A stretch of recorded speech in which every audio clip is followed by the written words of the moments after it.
people is really crazy. It just shows you how racist our own school can't even go time.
What's up?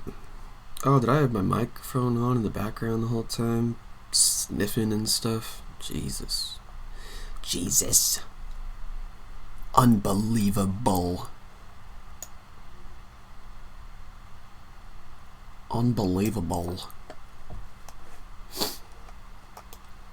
System update in 29 minutes? Bro. Bruh. Bleh.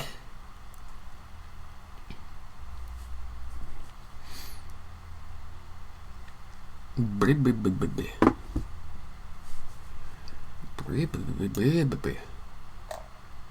kind of crossbow is that? Got it. Hunter's Sunlight crossbow. 10K.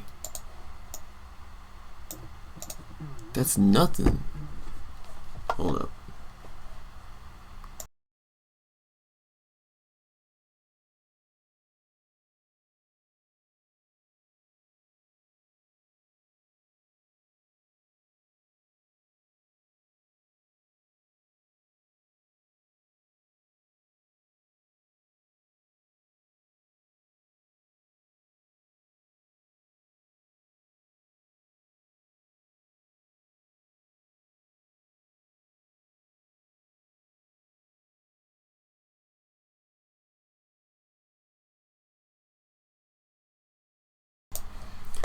Sheesh, what fucking day of the week is it, man?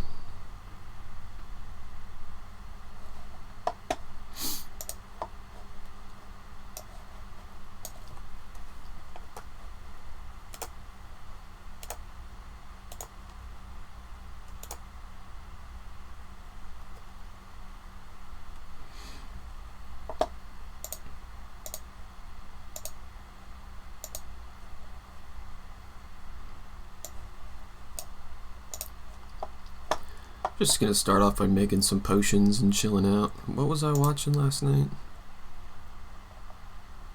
Chris Hedges, The Death of the Holocaust Industry? Okay. After a backlash.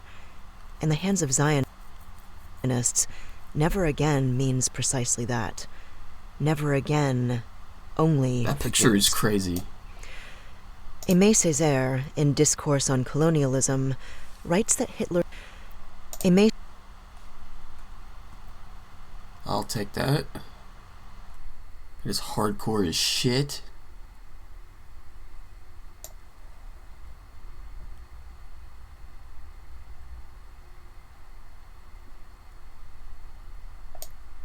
Wow, that's so good.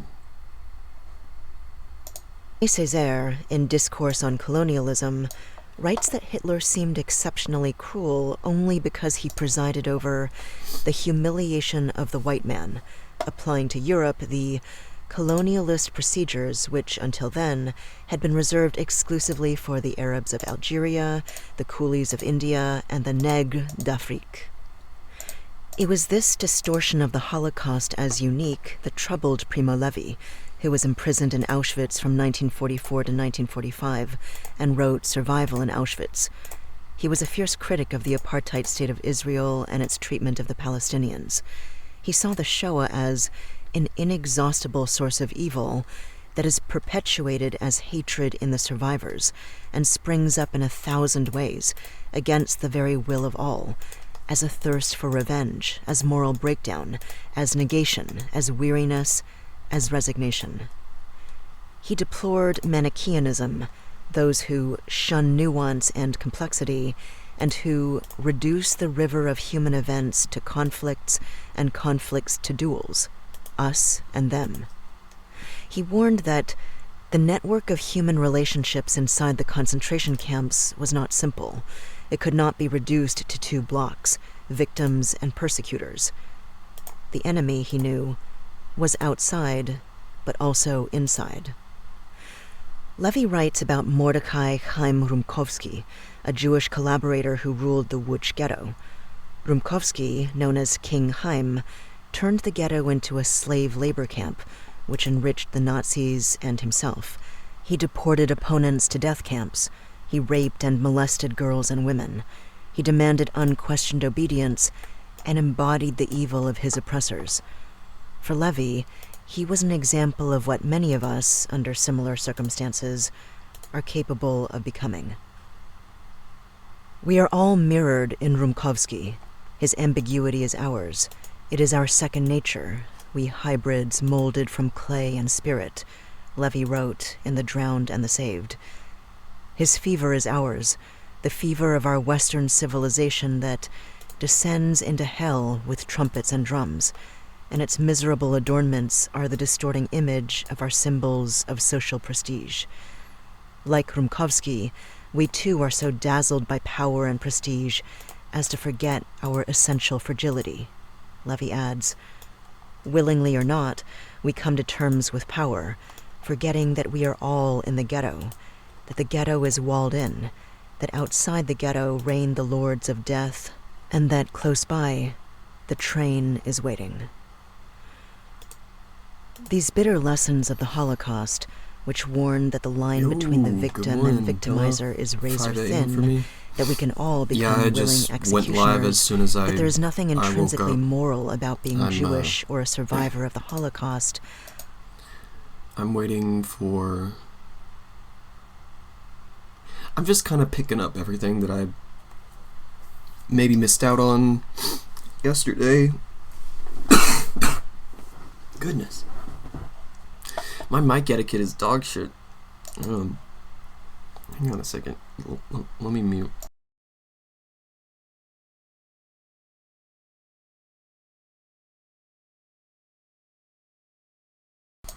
Okay. We are gonna go to the Nightmare Zone and listen to more stuff.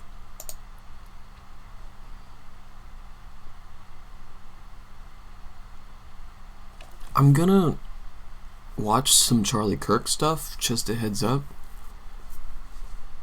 I truly think that people's brains are getting broken, but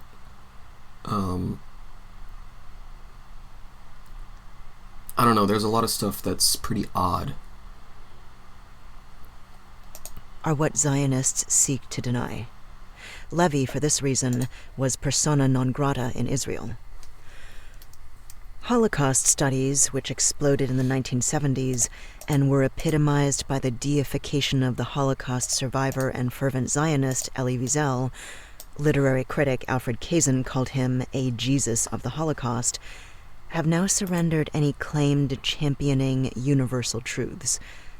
These Holocaust scholars use a benchmark evil, as Norman Finkelstein points out, not as a moral compass, but rather as an ideological club. The mantra, "do not compare," Finkelstein writes, is the mantra of moral blackmailers. Zionists find in the Holocaust and the Jewish state a sense of purpose and meaning. How can you not compare, though? As well as a cloying moral superiority. After the 1967 war, when Israel seized Gaza and the West Bank, Israel, as Nathan Glazer approvingly observed, became the religion of the American Jews. Holocaust studies are based on the fallacy that unique suffering confers unique entitlement. This was always the purpose of what Finkelstein calls the Holocaust industry. Jewish suffering is depicted as ineffable, uncommunicable, and yet always to be proclaimed, writes the European historian Charles Meyer in The Unmasterable Past, History, Holocaust, and German National Identity. It is intensely private, not to be diluted, but simultaneously public, so that Gentile society will confirm the crimes. A very peculiar suffering must be enshrined in public sites. Holocaust museums, memory gardens, deportation sites, dedicated not as Jewish but civic memorials. But what is the role of a museum in a country, such as the United States, far from the site of the Holocaust? Under what circumstances can a private sorrow serve simultaneously as public grief? And if genocide is certified as a public sorrow, then must we not accept the credentials of other particular sorrows too? Do Armenians and Cambodians also have a right to publicly funded Holocaust museums? And do we need memorials to Seventh-day Adventists and homosexuals for their persecution at the hands of the Third Reich?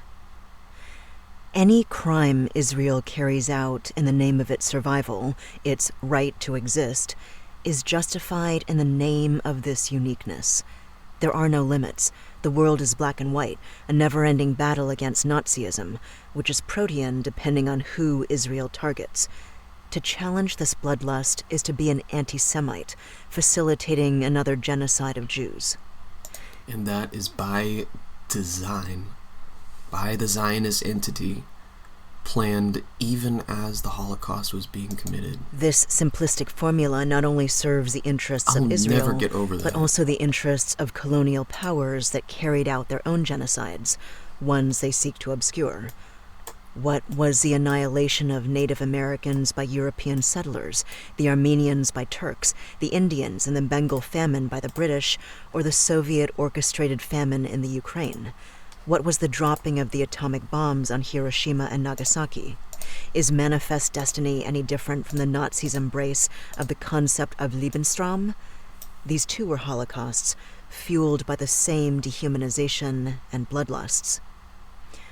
The sacralization of the Nazi Holocaust offers a bizarre quid pro quo. Arming and funding the State of Israel, preventing UN resolutions and sanctions from being adopted to condemn its crimes, and demonizing Palestinians and their supporters is proof of atonement and support for Jews. Israel, in return, absolves the West of its indifference to the plight of Jews during the Holocaust, and Germany for perpetrating it. Germany uses this unholy alliance to separate Nazism from the rest of German history, including the genocide German colonists carried out against the Nama and Herero in German Southwest Africa, now Namibia. Such magic, Israeli historian and genocide scholar Roz Siegel writes, legitimizes racism against Palestinians at the very moment that Israel perpetrates genocide against them. You could say that the formation of Liberia was a Holocaust in itself because it was nihilistically and euphemistically formed under the pretext that some Africans wanted to go back to Africa. So there was a constitution written on their behalf. Liberia was the name, and they have floundered as a third world country ever since. The idea of Holocaust uniqueness thus reproduces, rather than challenges, the exclusionary nationalism and settler colonialism that led to the Holocaust. Siegel, the director of the program in Holocaust and Genocide Studies at Stockton University in New Jersey, wrote an article on Gaza on October 13, 2023, 6 days after the incursion by Hamas and other Palestinian fighters into Israel, titled "A Textbook Case of Genocide." This denunciation from an Israeli Holocaust scholar whose family members perished in the Holocaust was a very lonely stance.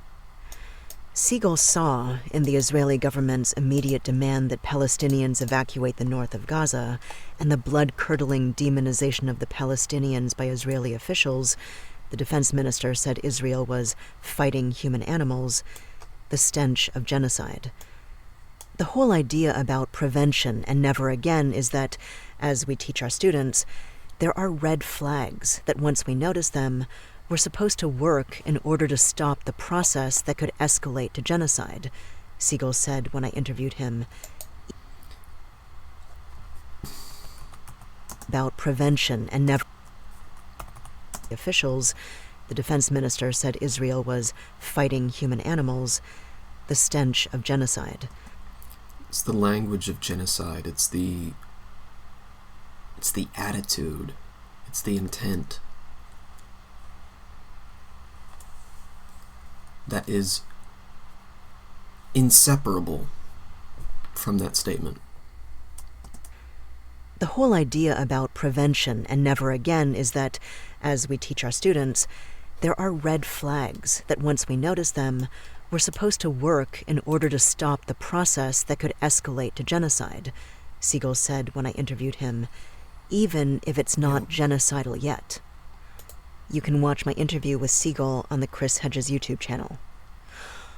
Holocaust studies as a field might be dead, which is not necessarily a bad thing, he continued.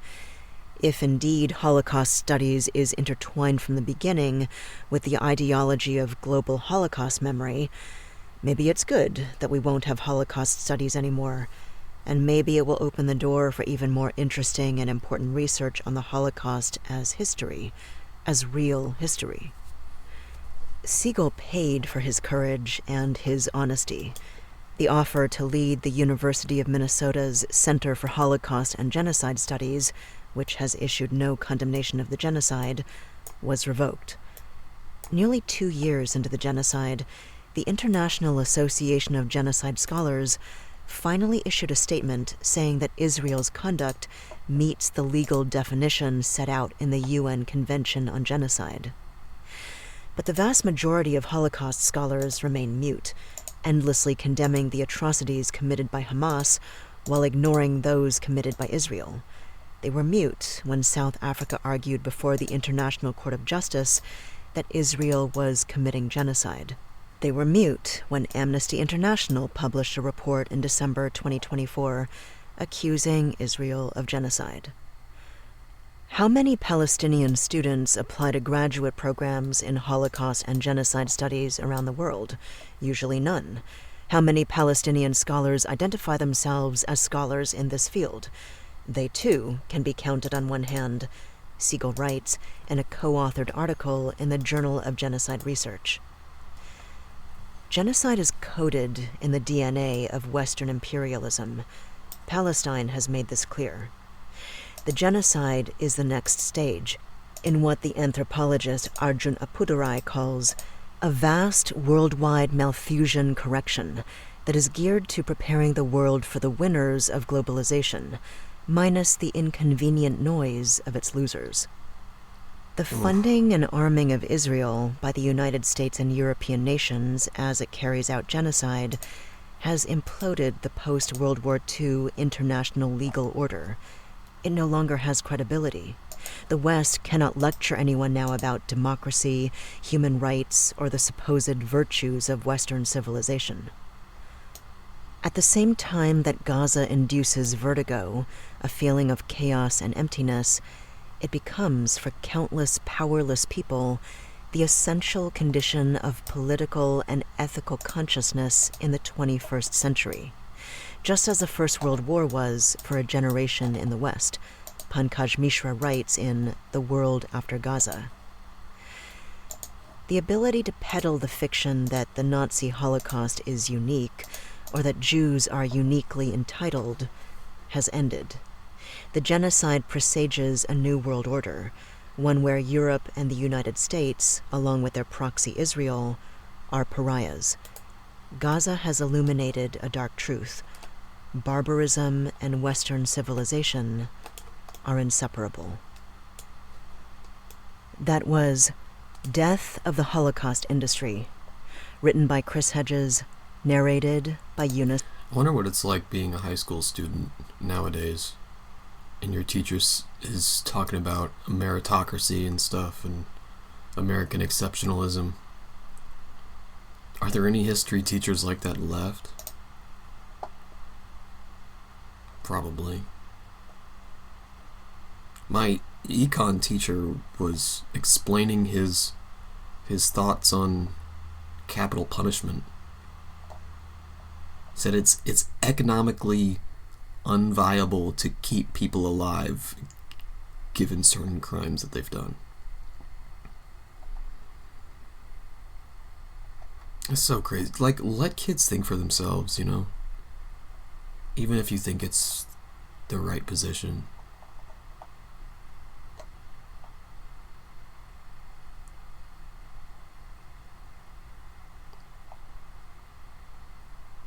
You should want people to come to your position because they thought of it themselves, not because you brainwashed them or indoctrinated them.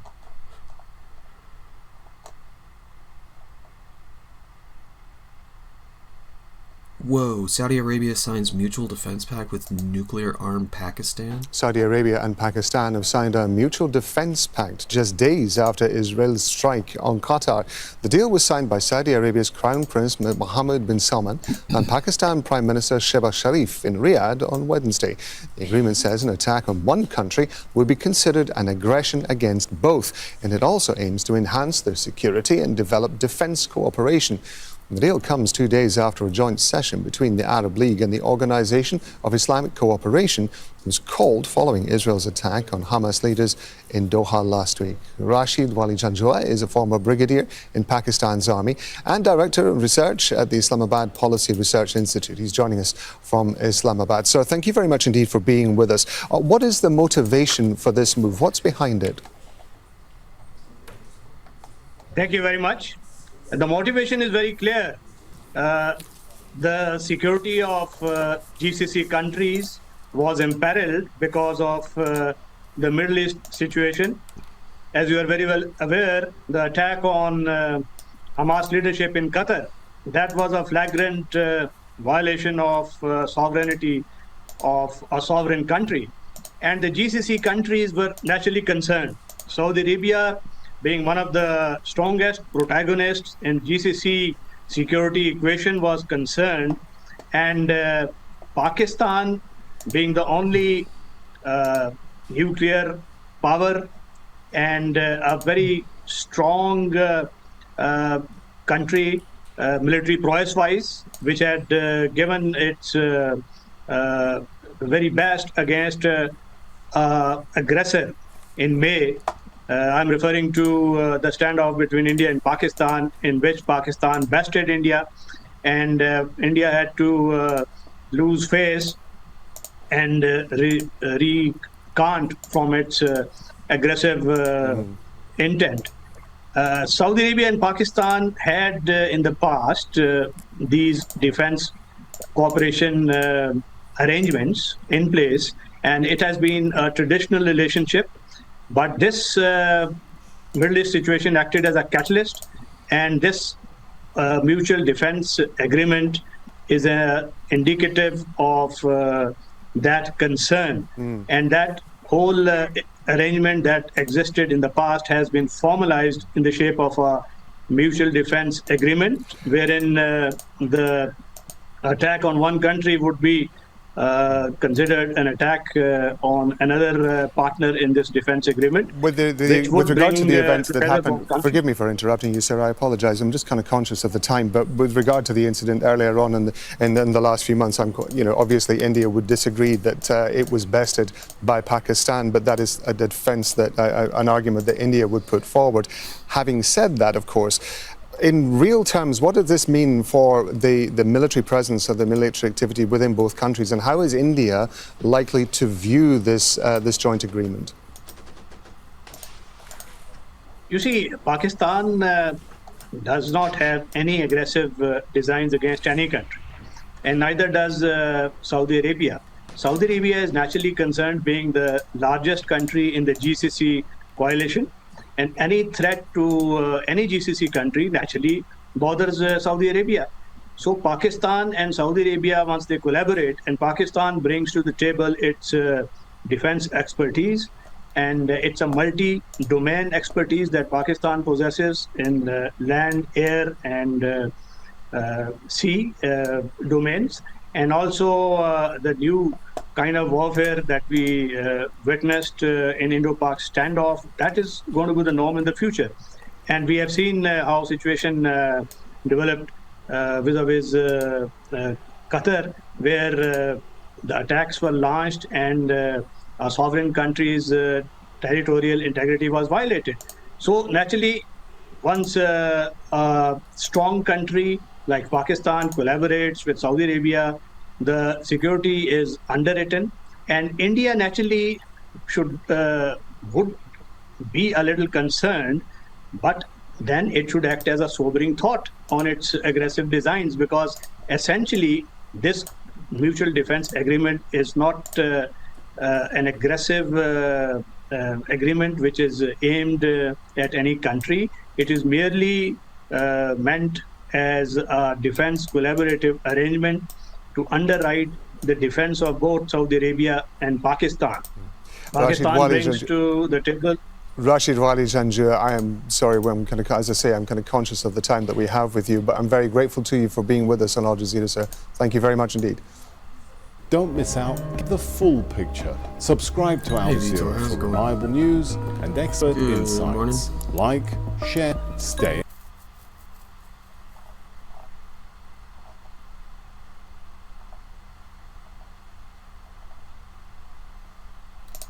Let's check the watch later.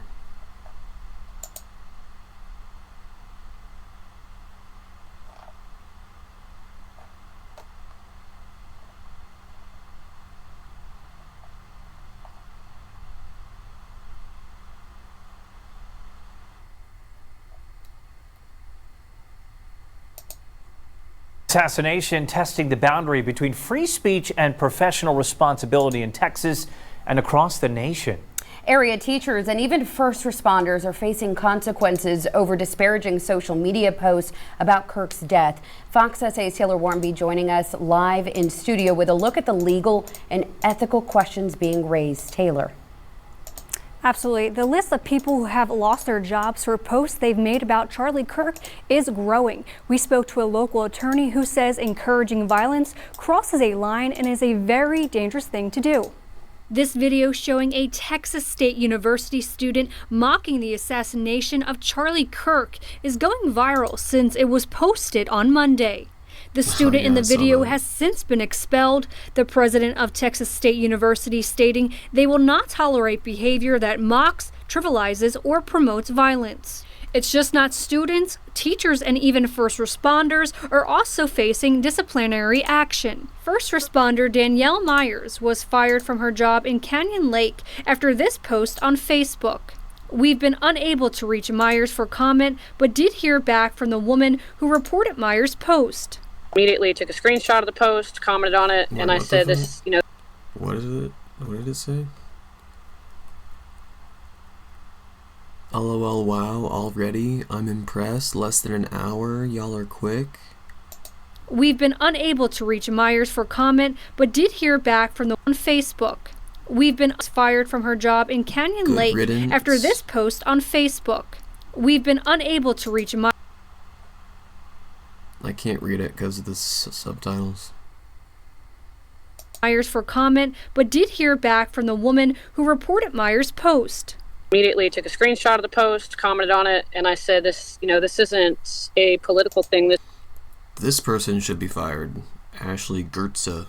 This is someone that was murdered. It doesn't matter if he has a different opinion than you. It's not okay to celebrate somebody's murder. He works as a firefighter and EMS. You can say whatever you want, bro. Yes. And we were all honestly, or at least we should be able to. This is America. concerned. Like, if you show up to my house and I was to have a Trump flag outside, are you going to not save my life because I have a difference in opinion than you? Attorney Joe Holster says government employees face stricter rules in terms of what they can say in public. Private communication. Yeah, I saw that Antifa is going to be designated as a terrorist organization. That's so fucking stupid.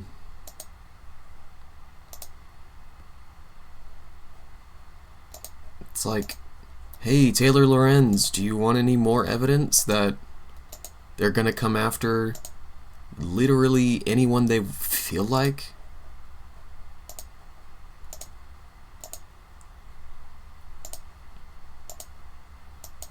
Dude, every day her words age poorly, like more and more poorly. Worse is the word that I'm looking for.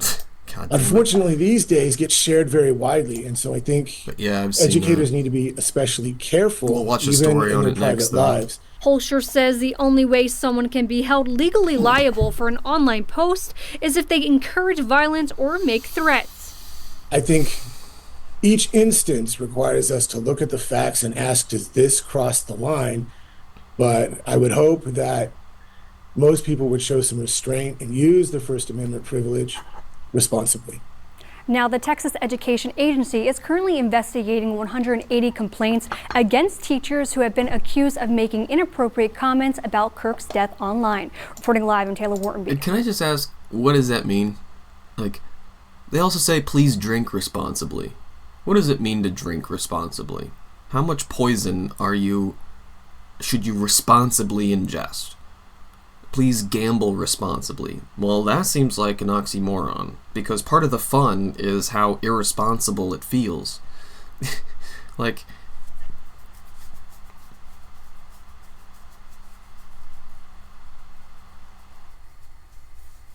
Fox SA. Anyway. Assassination testing the boundary between free speech and professional responsibility. 4 people got arrested for projecting the images of Epstein and Trump onto Windsor Castle.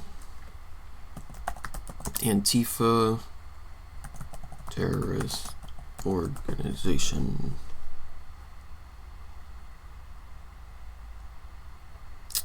Great.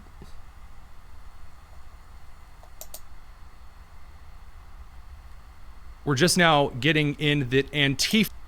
I'd like to see what evidence that was used to justify it. Probably connections to destruction of property, and then they're like, well, now it's gone from destruction of property to hey fascist catch, which is a Helldivers reference, not an Antifa reference. Because doesn't Antifa have their own symbology? Like, if he wanted to carve Antifa slogans, it's probably not hard to do that. Like ACAB, stuff like that. Fuck 12. You didn't see anything like that. It's just like memes and like cringe lord shit.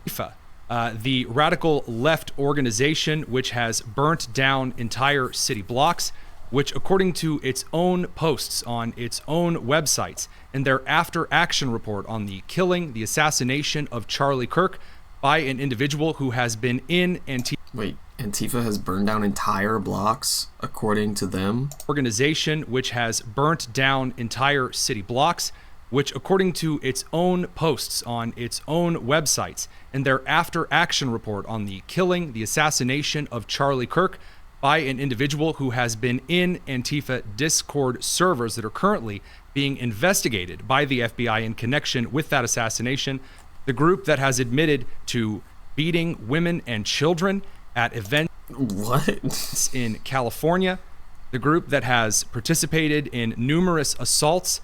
Who the fuck is the Daily Signal? And attempted murders of law enforcement officers immigration customs enforcement officials, and a number of thwarted and successful terror attacks. Antifa has been officially designated by the Office of the President of the United States and the Secretary of State as a terror organization, according to a post from President Trump just before 8:30 p.m. Eastern on Wednesday.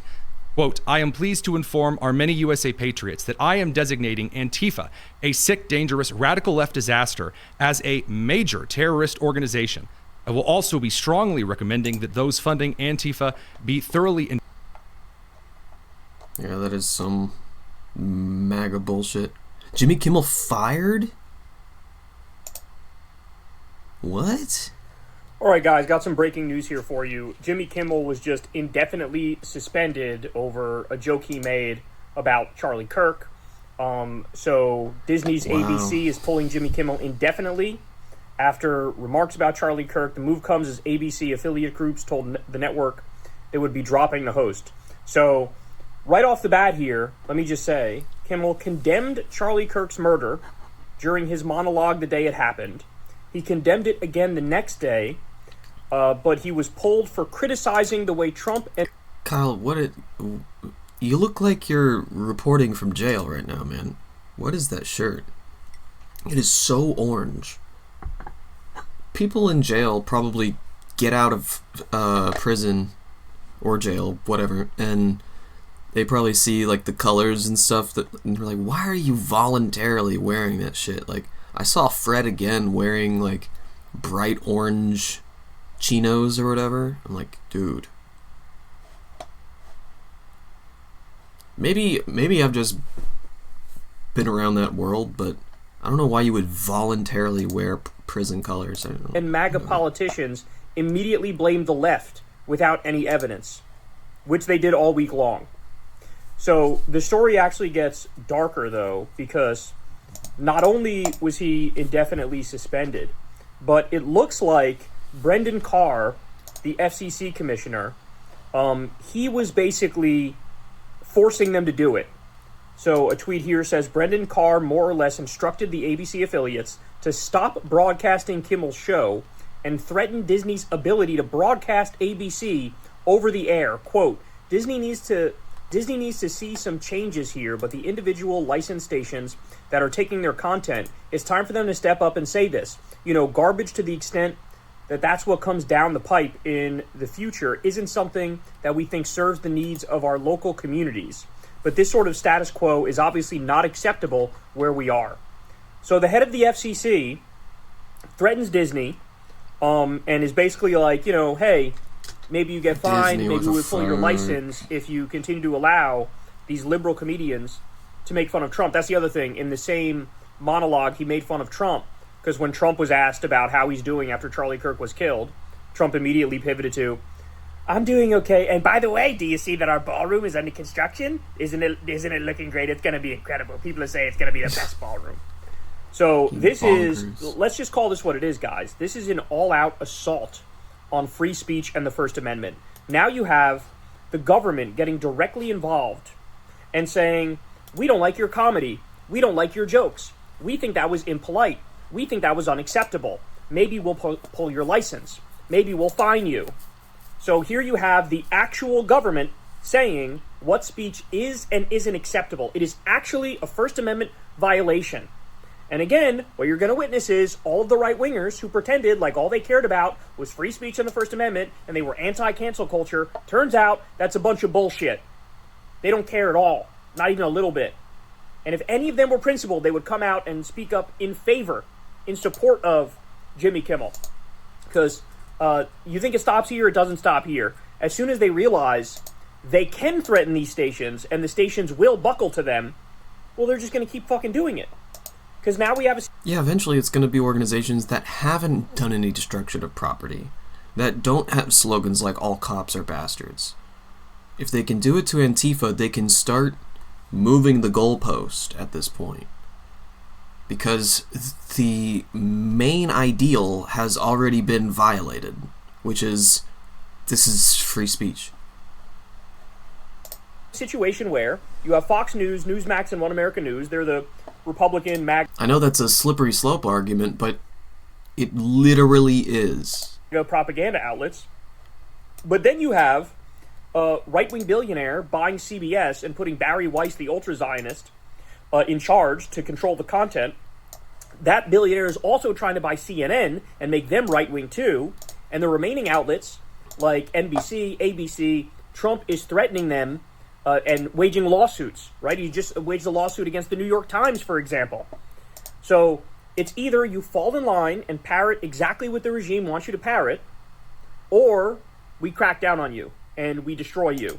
And we take you to court, we launch frivolous lawsuits, we hit you with bogus fines. And so make no mistake about it, guys, free speech is actually under assault in this country. And it was the president who pretended like he was pro-free speech is the one who's waging the assault. Now, one more thing. So Trump sees how this unfolds. He sees how he got his pound of flesh, and they indefinitely suspended Jimmy Kimmel. And then he comes out and says this: "Great news for America. The ratings challenge Jimmy Kimmel show is canceled. Congratulations to ABC for finally having the courage to do what had to be done. Kimmel has zero talent and worse ratings than even Colbert, if that's possible." If that's true, then why did you have to delete him? Why did you have to have him fired? If he was so bad and didn't reach anyone, why were you so scared of him saying what he said? That leaves Jimmy and Seth, two total losers, on fake news NBC. Their ratings are also horrible. Do it, NBC. So President Trump, President DJT. So in other words, oh look, we got this one to buckle and cave to us, cave to our threats, our illegal, unconstitutional threats, our anti-free speech threats. Well now, the few remaining ones, like Seth Meyers and Jimmy Fallon, well, they haven't bent the knee sufficiently. They're not pro-MAGA enough. And they might make jokes at our expense. So, NBC, you better fucking fire them now. And what's the result of this going to be? Is either eventually NBC will fire them and will, indefinitely suspend their shows, or Seth Meyers and Jimmy Fallon, certainly Jimmy Fallon will get the message, and he'll be like, okay, no more jokes at the president's expense, because he'll fucking destroy our company if we do it. So all of network TV is fucking cooked. All those guys are pussies anyway. Bro. Like, there's gonna be you no can pressure criticism any of the allowed higher ups of King Joffrey. You can pressure any of the higher ups to do anything you want, and even someone like Lorne Michaels will self-censor. I mean, he fired Norm Macdonald for an O.J. Simpson joke when it was clear that he had, he'd done it. Free here. And, then it begs the question, how much longer until they start coming after, new media outlets? That's the question. Because they're really turning the screws on mainstream media here, and they're turning the screws on ABC, NBC, CBS, all of them. And so, this is exactly what he wanted. And make no mistake about it, guys, it's complete fake outrage. What he said was not bad. What Jimmy Kimmel said was not bad. Jimmy Kimmel condemned the murder every time he talked about the Charlie Kirk thing. And just because in one of these monologues he said, the right is blaming the left even without any evidence, they're pretending like it's offensive and insensitive and unacceptable. And it's like, this is fucking ridiculous. The cancel culture brigade is frothing at the mouth over if you say anything other than complete fawning praise and adoration for Charlie Kirk. You can condemn the murder and also say, I fucking disagree with him. And here's some quotes of his. News when you want it with Bloomberg News Now. I'm Nathan Hager. And I'm Karen Moscow.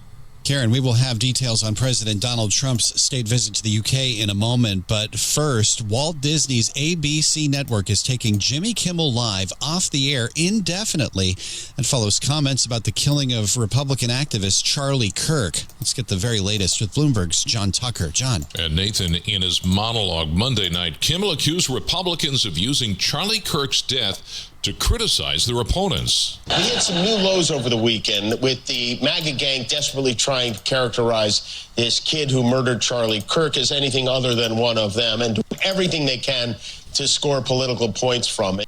That drew an immediate backlash. Nexstar Media Group, which owns dozens of ABC TV affiliates, said it would pull the show indefinitely from its stations over remarks that it termed offensive and insensitive.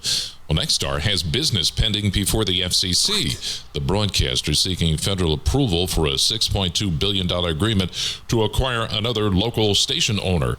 Brendan Carr, chairman of the Federal Communications Commission, told podcast host Benny Johnson that he had a strong case to punish Kimmel, ABC, and Disney.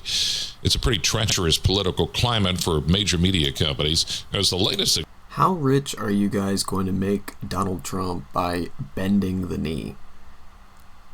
As he makes made-up dollar amounts like $15 billion. Example of the Trump administration pressuring them to mind their talents on-air remarks. You'll recall in July, CBS announced it was ending its late-night show hosted by Stephen Colbert, who has also been a critic of Trump. At the time, its parent, Paramount Global, was seeking FCC approval for its takeover by Skydance Media. Well, Disney gave no indication of when or if Kimmel's show might return.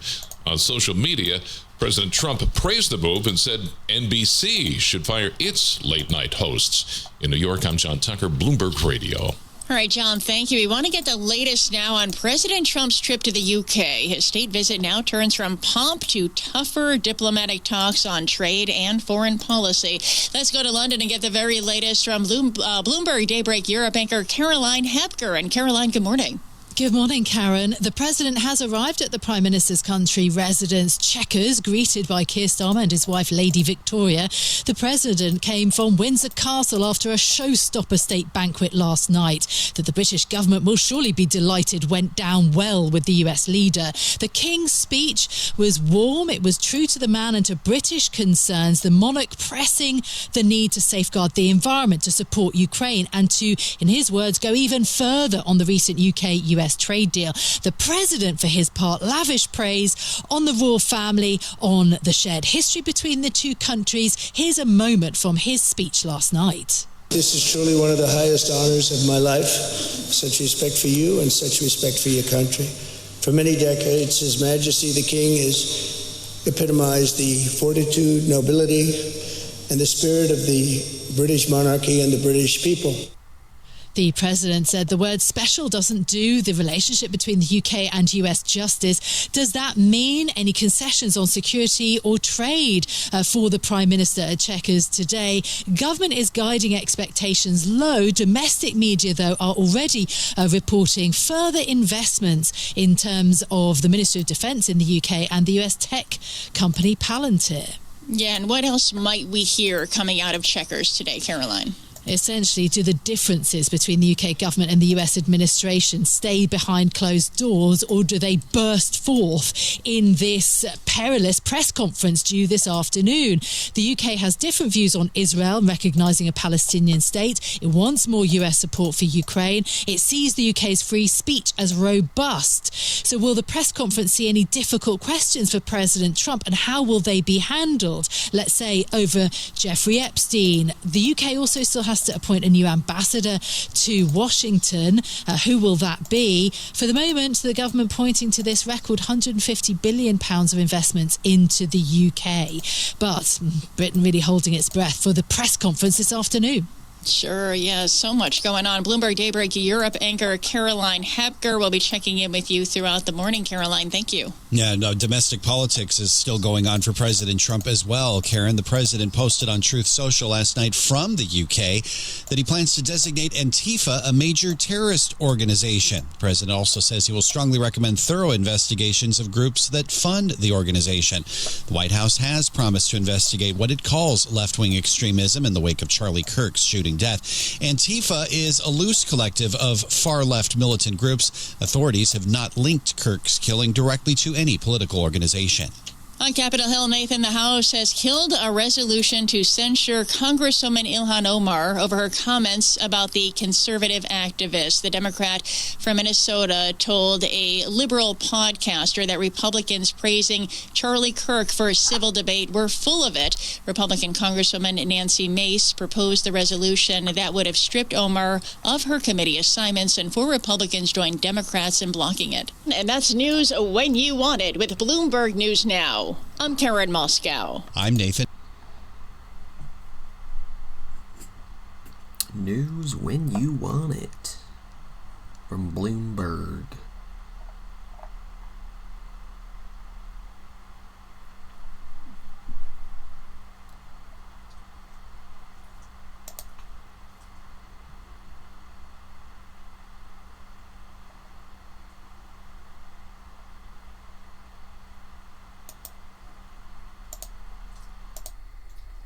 So, obviously, Benjamin Netanyahu has done a lot of talking about Charlie Kirk since his murder. This was a tweet that he sent out.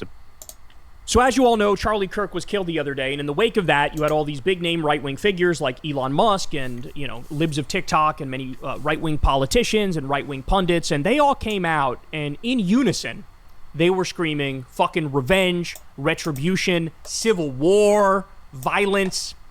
And so, guess what? After they said that, you had, it was like 5 different HBCUs, I think it was, got bomb threats and death threats. And so they had to cancel classes. You also had the DNC got bomb threats and death threats. They had to shut that down. The Senate was warned about what was happening over at the DNC. You had all these different things happening. But then something else happened, which should be beyond disturbing to everybody out there. There are 2 different black men who wound up hanging from a tree in Mississippi. Now, they were in different already wrong. The other guy was not black. Places, but 2 different black men on the same day were found hanged in Mississippi. So this one is from NBC. Comments, they say, body of a black student is found hanging from a tree in Mississippi. Police at Delta State University said no evidence of foul play was found in the death of Demar Travion Trey Reed, but investigation is ongoing. So here's the thing. The sheriff's office originally told the family he was found dead in his dorm room. Then they found out, actually, no, he was hanging from a tree. You have, the coroner saying, oh, no, there was no evidence of foul play. There's no bruises. There's no lacerations. There's no anything. But you have other people who say, the fuck there weren't. Yes, there were. Again, Charlie Kirk gets shot. All the big right-wing figures are literally out there calling for blood of the left, revenge, retribution. Dude, the number one thing that stinks to high heaven about this is that black people don't commit suicide by hanging themselves from trees. Historically.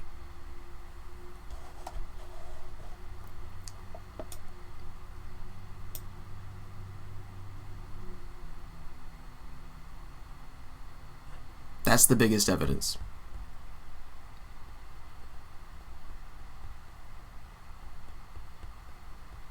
And it doesn't matter what the race of the other guy is, he was lynched too.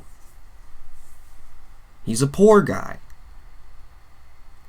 So, the poor, it's a race war and it's a class war. I mean, that's not a hard conclusion to jump to. It's like a stepping stone of a conclusion.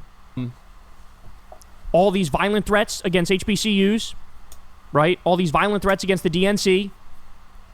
And now, 2 black men in Mississippi found hanged. 2 separate black men found hanged. Now it's going to get darker. You ready? So it's already dark. It's already dark. Because what's the history? The history is obvious. There's a history of lynching in the Deep South. Lynching. White mobs lynching innocent black people, right? This is a song. Now, I can't play much of it because it's probably going to get knocked on copyright if I do, right? So I'm going to speed it up a little bit, and I'm only going to play you maybe 10 seconds of it. But what happened here is the well-known MAGA rapper, Forgiato Blow, he decided to release a song. This just happened. He just fucking released this not that long ago, 3 days ago. He released a song that is literally step-by-step about how to lynch. And then 2 black guys get lynched. Oh, we need a big tall tree and a short piece of rope. Hang them up high at sundown. Leave them swinging so the folks all know you don't mess around in our town. If you want to hear it again, you can go back and listen to it. I hope we don't get knocked on copyright for that.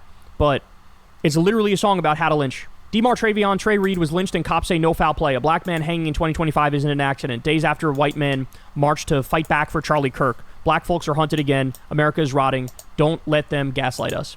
The lack of interest in this story. The family is saying, we demand an independent investigation. We demand our own autopsy. We're not going to take the word of the officials. We're not going to do it. We're not going to do it. And I think that's exactly right. Look, let's be honest. The MO usually of young black men is not to fucking hang themselves, right? And hanging in the Deep South, in Mississippi, immediately after Charlie Kirk gets killed and everybody on the right is calling for revenge and retribution and HBCUs are getting threatened and the DNC is getting threatened. 2 black men wound up hanged. And everybody, nothing to see here, no big deal. And every article about it, they say there's no evidence of foul play and there's nothing to see here and there's, no bruises, no this, no that. Don't worry about it. I don't know, man. Something smells fishy. Something smells fishy. And there's a rising tide in this country of fascism, and everybody knows it. Anybody who pretends not to know it is full of shit, or they're the dumbest person on the planet. And this is what we're dealing with now. So, very, very disturbing. Very, very disturbing. And I'll keep my eye on it. But look, we might never get the truth. That's the thing, right? Is like all these things that are happening. We might never know who actually killed Charlie Kirk. I don't trust the official story. I don't trust the fucking FBI. Fucking Kash Patel and Dan Bongino, 2 idiot podcasters, are running.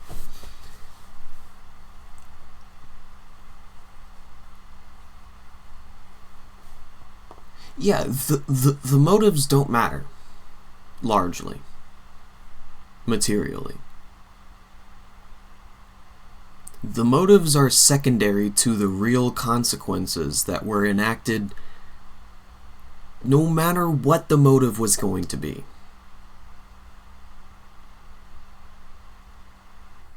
Let's say all the killers are all far right and they love Trump. You think that's gonna get acknowledged? So why are we wasting time? All they care about is getting social media praise from the MAGA blob. I don't trust them. And I don't trust the authorities in this instance. All I'll say is Occam's razor points in one direction and is not the one that they're telling us to believe. Hey, y'all, do me a favor and like and subscribe. It helps. September 10th, the day it happened, Charlie Kirk was murdered for speaking truth and defending freedom. A lion-hearted friend of Israel, he fought the lies and stood tall for Judeo-Christian civilization, which is interesting in light of what Candace was talking about. I spoke to him only 2 weeks ago and invited him to Israel. Sadly, that visit will not take place. We lost an incredible human being. According to reporting, he turned you down on that trip, right? So that's another thing that we're learning. Yeah. We lost an incredible human being. His boundless pride in America and his valiant belief in free speech will leave a lasting impact. Rest in peace, Charlie Kirk. He then appeared on Fox News, which we played in a previous segment. He then posted this piece. This was 2 days ago. Charlie Kirk was a friend of Israel. Rest in peace. So he has been really trying to claim Charlie Kirk's legacy for the Israeli project. And this did not sit well with Tucker Carlson, who made those feelings known to Vice President J.D. Vance, who filled in as a host of a special sort of commemorative episode of the Charlie Kirk show in Washington. And so when Tucker sits down, he makes it very clear that he does not approve of Netanyahu sort of co-opting the death of Charlie Kirk and claiming his legacy for Israel. But then he goes on and says something else. So let's take a look. You were good faith, you're on his team. That is exactly right. And good faith is the measure. And I have to say, I think now is exactly the wrong time to appropriate the memory of someone and the emotion that comes with that, the really intense emotion that all of us feel at his murder, and use it for your own parochial ends. Like, he stood for this, and I think the reason that Charlie was able to bridge the gap, particularly in foreign policy, is because he had, for example, genuine affection for Israel, which he expressed to me in private many, many times. Like, I love Israel. I don't think we should have another forever war, regime change war against Iran. And I think that made complete sense to me. I sort of agree with that, actually. And so it allowed both sides to talk to him because they felt like this person doesn't hate me. It doesn't need to get existential. It's not about disliking me or some weird bigotry. But I don't think it's helpful for people to jump in, particularly foreign heads of state, to say, this is what, he lived for my cause or whatever. That's disgusting, actually. Don't do that. That turns everybody off. You don't help your own cause by doing that. And it's also literally untrue. So that's pretty ballsy to say to the vice president, right? Like you're not saying this to another podcaster. You're saying this to the vice president, making your disapproval of Netanyahu's grandstanding. No, unmistakably, everyone knew exactly who he was talking about when he said that. I just hope that we can continue in I'm not exaggerating, the spirit that he operated in, which is one of love for other people, including people we disagree with, and don't make it, as small bore as that. That doesn't help. Yeah, so one of the issues, Tucker, and I agree with you, that he would express disagreements with the administration on. There are two that jump out. Is one, Charlie was a hardliner on immigration. He wanted us to control our borders as much as possible. Yes. He wanted us to ramp up the deportations. I remember having conversations with Charlie. Pressure as a friend, pressure as somebody who cares deeply about the issue. You skipped ahead there because the immigration bit is not relevant to this. And that's true also, I know we have about 90 seconds left, but that's true about foreign policy. Like, I remember Charlie calling me and saying, I'm really worried. And this was back in the summer when the Iran strikes were sort of first being contemplated. He said, I'm really worried this is going to become another regime change war in the Middle East that we get trapped in. And I said, Charlie, first of all, have some faith here. The President of the United States is not a believer in perpetual war. He knows the mistakes of Iraq and Afghanistan. He doesn't want to repeat them. But Charlie was very clear that he could support Israel. And by the way, he did eventually support the strikes on the nuclear facility while simultaneously saying, no more. This can't become a bigger thing. This can't become a broader thing. And again, I think he modeled a really good way of applying pressure, of disagreeing when you do disagree, but also recognizing that so long as you're operating in good faith, we're all part of the team. And that's something I'm going to try to take from Charlie's legacy, is not that we're always right, not that we can't take criticism, but that we all should try to work together. Okay, so there you see J.D. Vance corroborating that Charlie Kirk was concerned about the Iran war. Max Blumenthal wrote in his piece, which seems corroborated across multiple sources, that Charlie Kirk was afraid that Israel had too much influence at the Trump White House. So this bit here did not sit well with a lot of the diehard Israel supporters online. Platforming Tucker right now is beyond despicable. Just because that's true doesn't mean Israel got to him first. Two things could be true at once. We could have a weird-ass antisocial dude who's a kind of a good shot, and then we also, it's just, there's too much contradicting the Mossad narrative. J.D. Vance is an idiot. See, so they're giving J.D. Vance this. The Discord messages suddenly being fabricated after Discord already said that they didn't have anything, just so Kash Patel doesn't get fired. That makes sense. I could see, the motive being completely fabricated by the FBI because he's not being cooperative.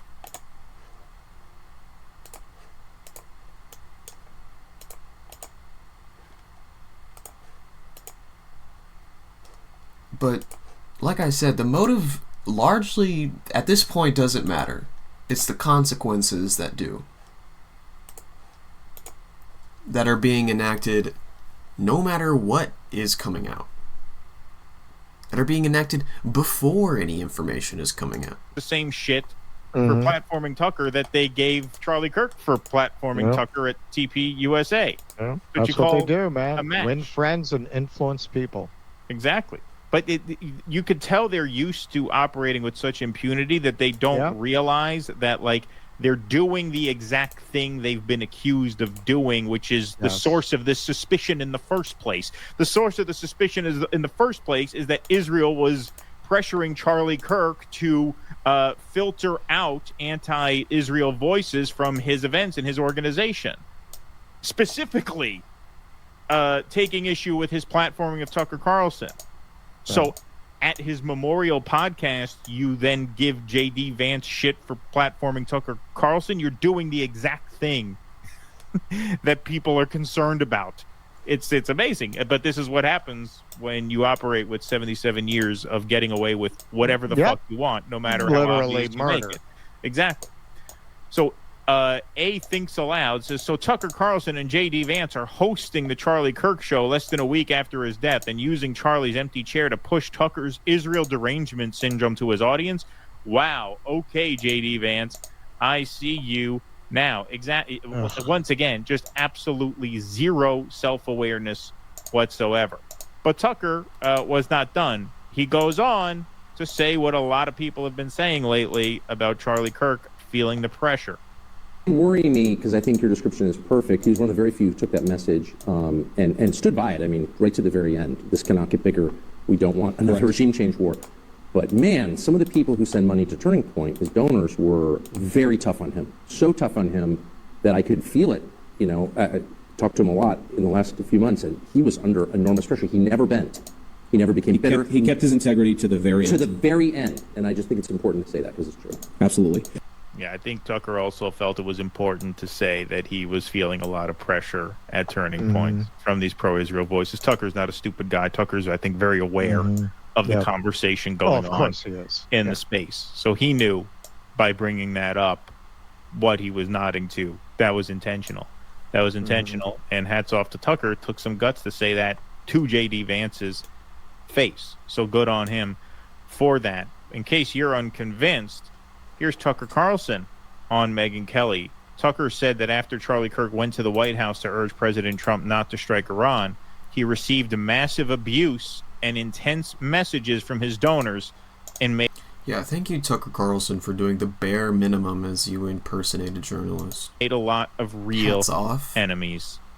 People, I mean, truly one of the only people to go to the president whom he loved. He loved Donald Trump. Like, and who is intimidated by J.D. Vance anyway? Like, let's say whatever the people were telling him to go fuck a couch in person the first time they ever saw him. As well. To be clear, this is after his murder, this interview. Right. Well, and I think the president really loved him in a real way. But he was one of the only people to go to the Oval Office and say, sir, I totally understand and think Iran's really bad, but a war with Iran is not, you know, is something that... The only thing he loved more than Charlie was baseball. So, you know, I think if he had a baseball game in front of him, he might not have expressed his grief properly, some people are saying, but you have to forgive him that. Could really hurt our country. I mean, boy, that was an unpopular position. He didn't need to express it. Oh, of course. And he did it again. He didn't have some weird agenda. He wasn't mad at anybody. He was for his country, and he was for doing the right and wise and difficult thing. And he said that. He went to the Oval Office to say that. He took massive abuse from his own donors, which is also something that you don't see people. And he loved his donors. It wasn't a hostile thing, but they had a different view. A lot of them, not all, but a lot. And they expressed it to him in a very intense way. I know because he showed me. And he said, look, I understand your perspective. This is my perspective, and we're going to do what we think is the right thing, the wise thing. In that way, too, he was the voice of young people. I mean, there are no young people in the country anymore supporting this war. And bingo. All right, so you said it. You said it. This is the part of this that makes it the most suspicious, is that he was organizing the next generation of conservatives and doing a phenomenal job at it. I mean, he had almost 4,000 campus branches of this organization. Like, she just said it right there. The young people. Eventually, it was going to be the case. Look, like I said, if I had to guess, I would have to say Kirk was probably raised a conservative Christian. There are certain assumptions about Israel that you make when you're brought up that way, and he never questioned them until he kind of had to, not because it's front of the news every day, but also young people, as Megyn just said, are not down with this. So you don't think he's going to get that feedback as a guy who's organizing young people all over the country? Of course he's going to get that feedback. And what's he going to do? Not respond to it? That would be the worst organizing decision you could make. Is you're just going to do a Matt Taibbi. But I think that the misunderstanding is the assumption that this movement would even go anywhere. It's built on nothing. It's built on horse shit. So, like, it's a scam, essentially. It's, you get to college and you feel out of place because you have a conservative political worldview, and you think, well, here is where I can actually, like, connect with people and who, like, share my beliefs and everything. When in reality, it's just Charlie who set up a tent, who's peddled these weird-ass ideas that are, like, dated at the very least, to give it some amount of credibility. to validate your weird ass groiper feelings. Not even groiper, but just like it's the normalization of just insufferable evangelical opinions and having really outdated views with a modern backdrop. It's like perfect for someone who wants their views validated and feel alone. Oh, here's Charlie Kirk and Turning Point USA. There's all these other young people like me. But that's as deep as it goes. So any kind of galvanizing into a movement, they're just gonna elect Charlie.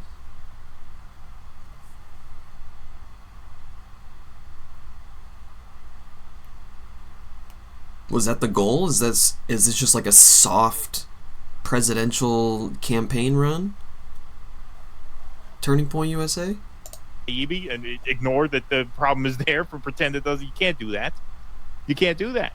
And so she said it all right there. Yes, the young people are not with this. The young people want this violence to stop. Here she goes on. He was the voice of young people. I mean, there are no young people in the country anymore supporting this war and wanting Israel to continue its bombing campaign.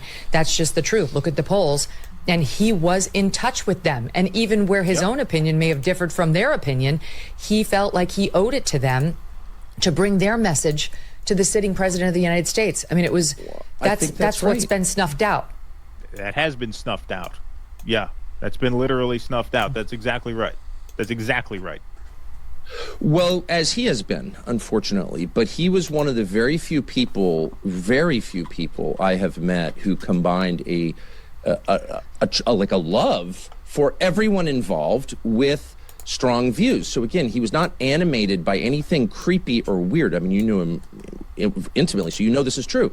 If you talk to him off camera, he would say, I really, I love whoever I'm talking about, but I think this is wrong, it's immoral, it's bad for everybody involved, both sides. And he would say that, and he could say that because it was sincere. It was completely sincere, but I cannot overstate the amount of attacks he took privately over this, absolutely for real. And having lived in Washington most of my life and seen people run nonprofits, I've never met one who was willing. Stand up is too strong. He wasn't confrontational, but he would just say, no, I'm sorry that you feel that way, but I think this is the right thing. The people we represent, which is mostly young people, they believe this, and I believe it also. It was brave but loving at the same time. And I'm not sure he made a lot of headway, by the way. I mean, I think he made real enemies in doing that, but his view didn't change. Anyway.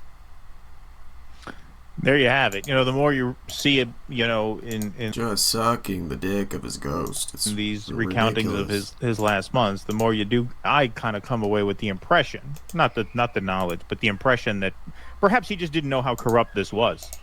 Didn't know how much influence the lobby had. He just thought that this was, these are good faith disagreements, right? What are you going to do?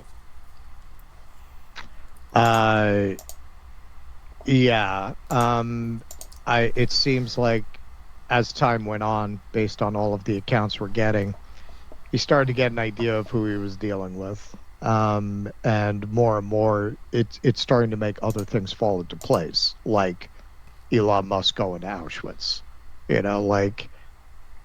and even Donald Trump. We've heard reporting now that Trump was really scared by Butler, that he perhaps attributed it to Israel as well. Man, this is making a lot of things click. If they were responsible, to be clear, we don't know. This was very dumb. But if there's any people who would be arrogant enough to think that this would be a good idea, that they could just put in a shill like Ben Shapiro and go on with business as usual, it would be these psychos. Well, you're seeing the effort to disguise. You're seeing the effort to just the insistence that no, this was an LGBT thing or this was a radical left thing, when they're not able to really make any of that stick. Like, it just, I just don't know that anybody is really buying it. I mean, you can sense the way these conversations go online. You can sense what is landing and what is not landing. And this just doesn't really seem to be landing. And this is where I think you really have to give tremendous credit in this moment to Candace Owens. Holy shit. She has a bigger platform. I'm sorry. We went from giving credit to Tucker Carlson to Candace Owens? What the fuck are we doing? She's peddling conspiracy theories like she always does. What in the fuck, man? One liberal guy makes a tearful apology, and now all of a sudden, all these dudes want to praise the right wing. Dude. They're Nazis. They're supremacists. They're bigots. Can we stop, please? Motherfucker. This isn't the first person who's been like, ugh. Drives me crazy, dude.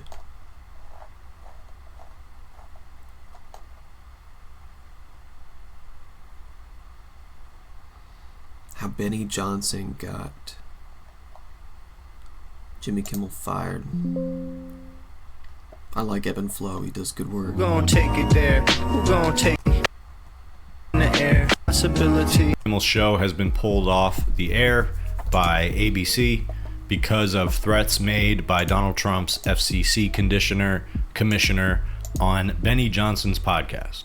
So we are in an era right now where podcasters are dominating the political conversation in so many ways. So many ways. You go from the influence that Joe Rogan has and how much we're constantly talking about that and that dynamic politically, and you have Charlie Kirk's death absolutely dominating the news cycle in this country, and becoming probably one of the most important stories of at least this leg of Trump's administration.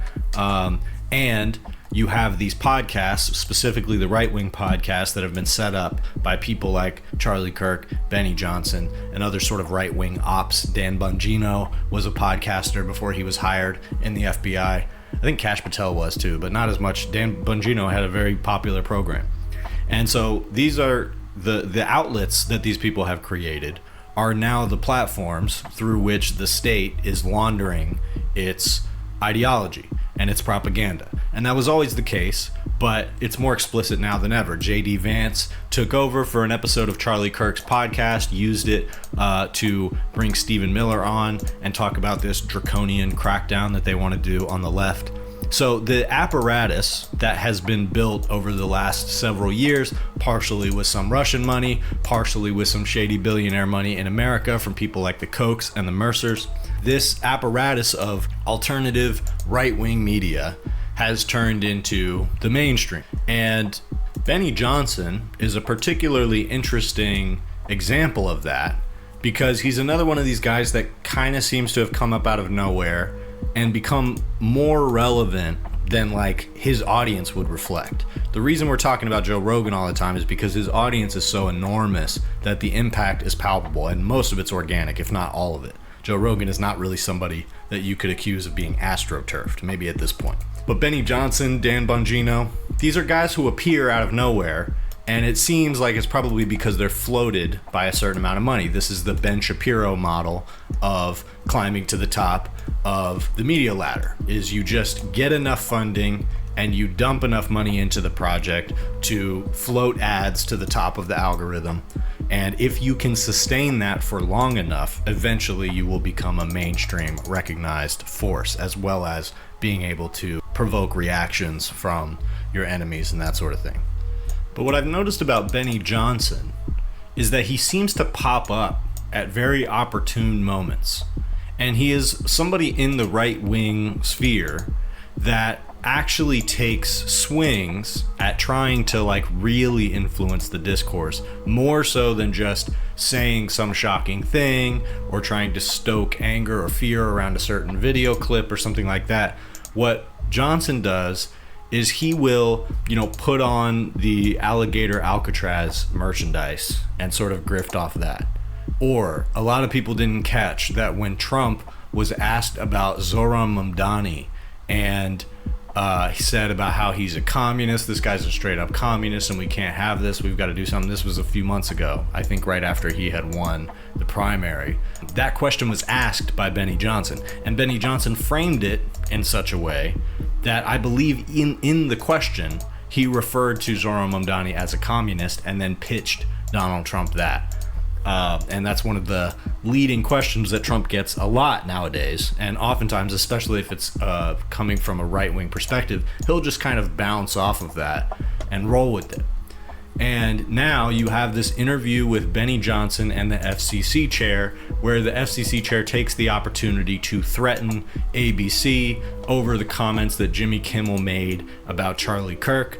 Listen, pretty moderate stuff here, but this is exactly the kind of commentary that right-wingers have been screaming that they have the right to make, and that they're being censored because of pushback. And this is not pushback. This is a government official getting on the air to threaten a private company to say, we might have to do something about it unless you do something about it. So straight up mafia tactics, definitely a violation of the First Amendment. Probably just straightforwardly a legal violation of the First Amendment that will not hold up in court. But the ABC seems to have immediately caved and got rid of Jimmy Kimmel. So what I want to do real quick is just play what Kimmel said, as well as this interview, just a clip from this interview that Benny Johnson did with this FCC chair, just so you can see what we're talking about. And then I'll get a little bit more into the details of why Kimmel is being fired and how exactly that works, as well as some of the details of who Benny Johnson is and how bizarre it is that he finds himself in this particular position. So let's watch these clips real quick. We hit some new lows over the weekend with the MAGA gang desperately trying to characterize this kid who murdered Charlie Kirk as anything other than one of them, and doing everything they can to score political points from it. In between the finger pointing, there was grieving. On Friday, the White House flew the flags at half-staff, which got some criticism. But on a human level, you can see how hard the president is taking this. My condolences on the loss of your friend Charlie Kirk. May I ask, sir, personally, how are you holding up over the last day and a half, sir? I think very good. And by the way, right there, you see all the trucks? They've just started construction of the new ballroom for the White House, which is something they've been trying to get, as you know, for about 150 years. And it's going to be a beauty. Yes. He's at the fourth stage of grief, construction. Demolition. Construction. Pretty good.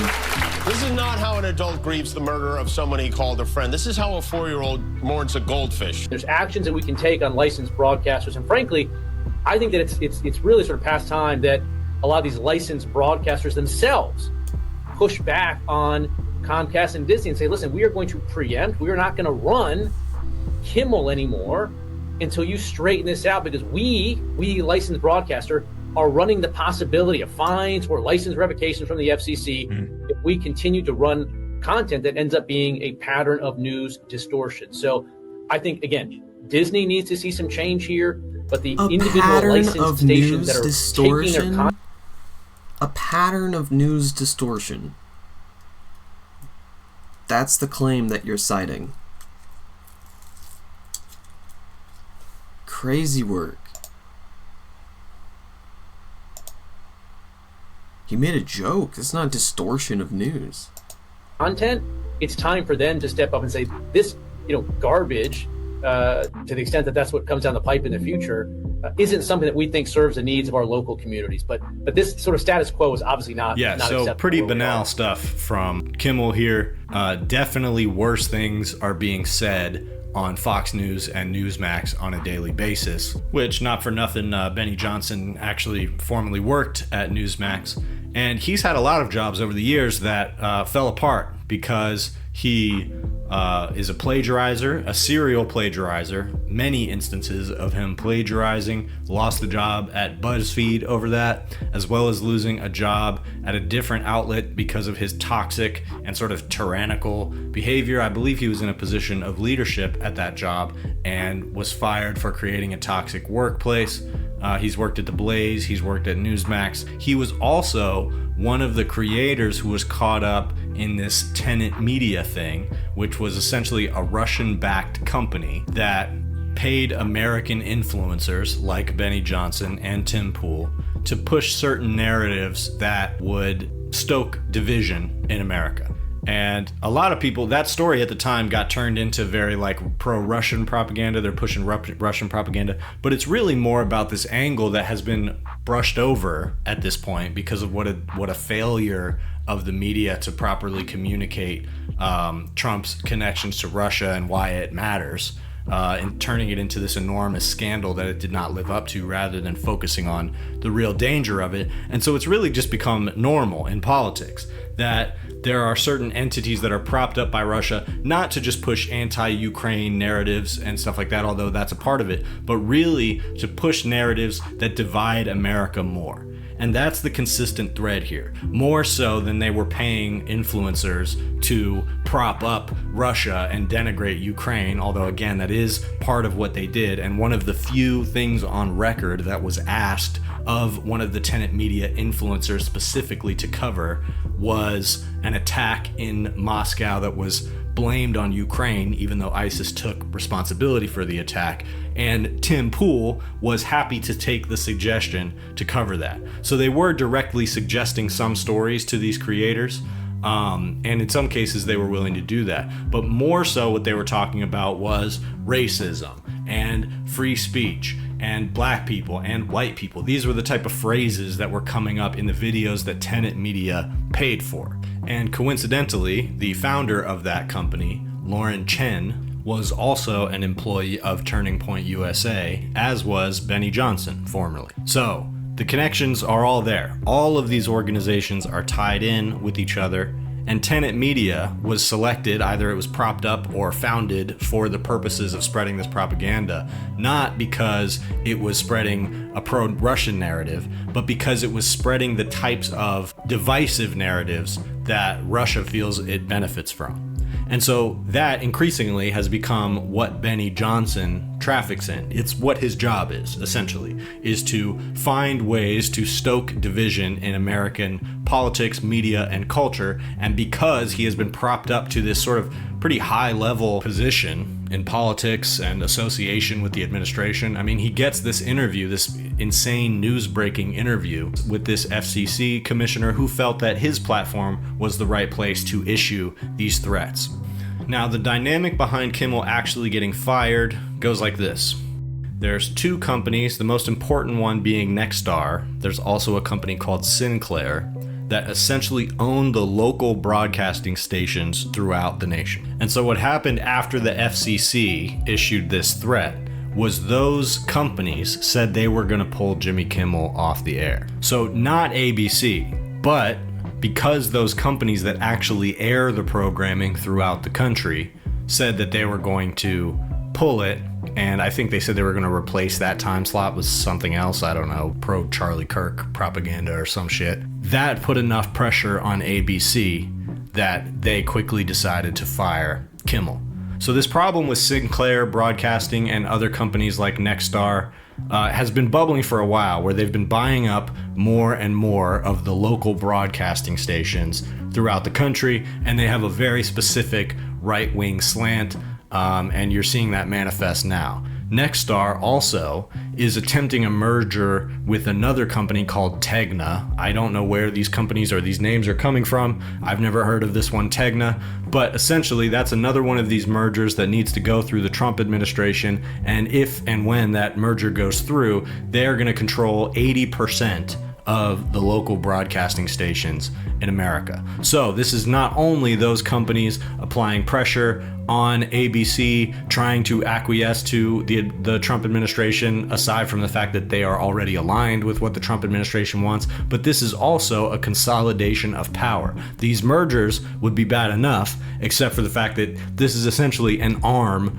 of the Trump administration, and by sending these mergers through the Trump administration, through this FCC commissioner that went on Benny Johnson's program to air this out, they're essentially agreeing to a large conglomerate that is aligned with this pro-Trump, pro-Charlie Kirk media agenda.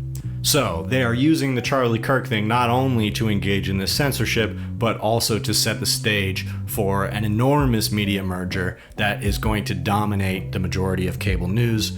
And then there's questions to be had about what happens to the independent media space, what happens to other entities like Act Blue. I believe that the feds have been trying to figure out a case that they can bring against Act Blue, which is the main fundraising apparatus for not only the Democratic Party, but also the Democratic Socialists and other entities aligned with that. So we're seeing right now what it looks like for the Trump administration to go after the media in the way that it's been threatening to for a long time. It also should be noted that ABC did not have to bend to this. They could have fought this. And like I said, this threat issued by the FCC commissioner on air is almost certainly just straight up illegal. So they could have definitely fought this in court, and in some way it'll probably get reversed at some point. It seems to me like Jimmy Kimmel has a hell of a lawsuit that he can bring up if he wants to. But we're seeing now that these type of threats, and especially, aligned with a coordinated effort from these organizations and companies that are already tied in with the Trump administration, they can exert an enormous amount of pressure on these companies. So that brings into question a company like Twitch or YouTube, which are connected to the larger conglomerates Google and Amazon. Trump has not set his sights on those entities yet, but Elon Musk is making noise about Hassan Piker and Destiny and others, and so it's probably not long before they direct their attention that way. And so what that means is that they even got a problem with the centrist pedophile Destiny. I thought you'd be like allies with him, Elon Musk. Time for us to start thinking seriously about what it would look like to move some of these online communities to different platforms. If Hassan gets banned off of Twitch, he's going to have to go somewhere else. He's going to have to go to Rumble. He's going to have to go to Kick or one of these other creepy platforms that all the right-wing creeps that we were happy to see go have fled to. But the reality is those people, whether it's Sneeko or Nick Fuentes or Aiden Ross or plenty of others, they've built large platforms in these other places. So the repression that comes down on the left is going to be more draconian than anything that has happened on the right, which again, that could lead to legal troubles. This could even lead to the Supreme Court ruling against the Trump administration, which is not as likely as we'd like it to be. But I mean, this stuff is pretty straightforward. Pretty straightforward violation of people's First Amendment rights happening here. This is exactly what the government is not allowed to do. The First Amendment is not about companies allowing you to say whatever you want on their platform. But as soon as the government is leaning on a company, trying to fire somebody because of what they said, I mean, that's a straight up violation of the First Amendment. But that doesn't mean that they're not going to start leaning on platforms like YouTube and Twitch. And what that's going to do is both cause a little bit of dispersal in those audiences, but it's also going to force the communities underground. And so we have to be ready for that. We have to imagine what that looks like, and we have to prepare the resources to make sure that we can stay connected with different content creators and different organizations that we want to stay connected with if they get forced underground. So it's time to start thinking about that. People have been talking to me about starting a Discord, which isn't my favorite platform, but it's definitely a place to start. Telegram channels. It's very, very possible that in the near future, platforms like that are going to be essential to the survival of these communities that we have been able to build on platforms like YouTube. I mean, Discord turns over. So hopefully this blows over. Communications in a heartbeat. It may just be that these groups are pushed into like group chats, pretty much. It would have to take the like cooperation of multiple agencies in order to get into the enclave. So right now the best options seems to be not SMS, but like specifically like Apple. Fuck, what are the blue DMs called? It's I forget.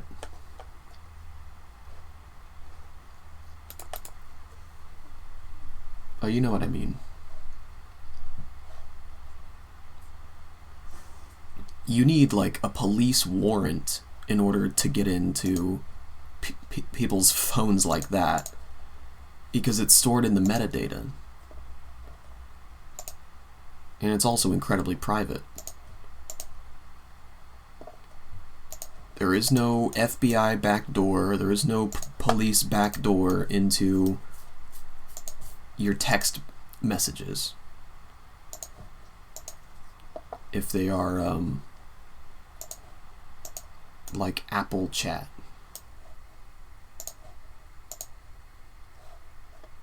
Somebody like me is probably under the radar enough for now, but this could result in sweeping policy changes at YouTube or Twitch.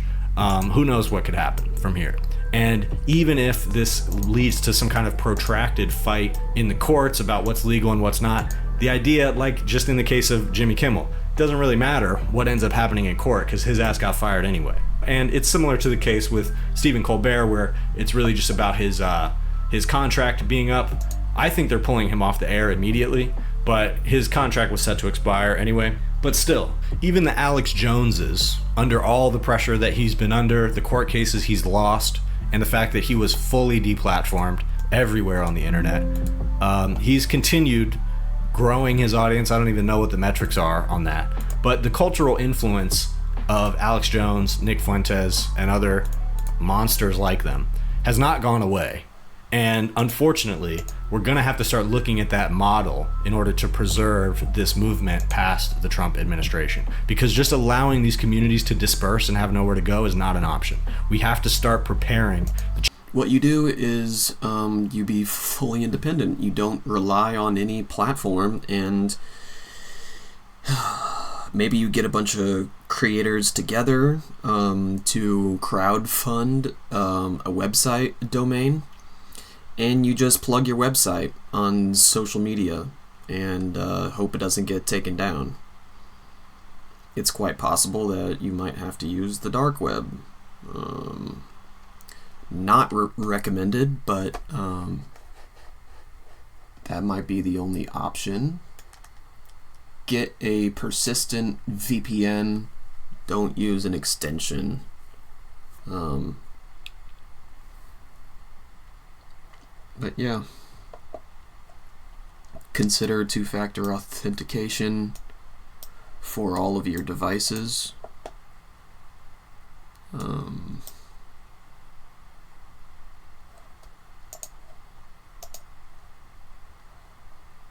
That'll help with leakage of security details like passwords. Anyway, now we're getting into the weeds of it.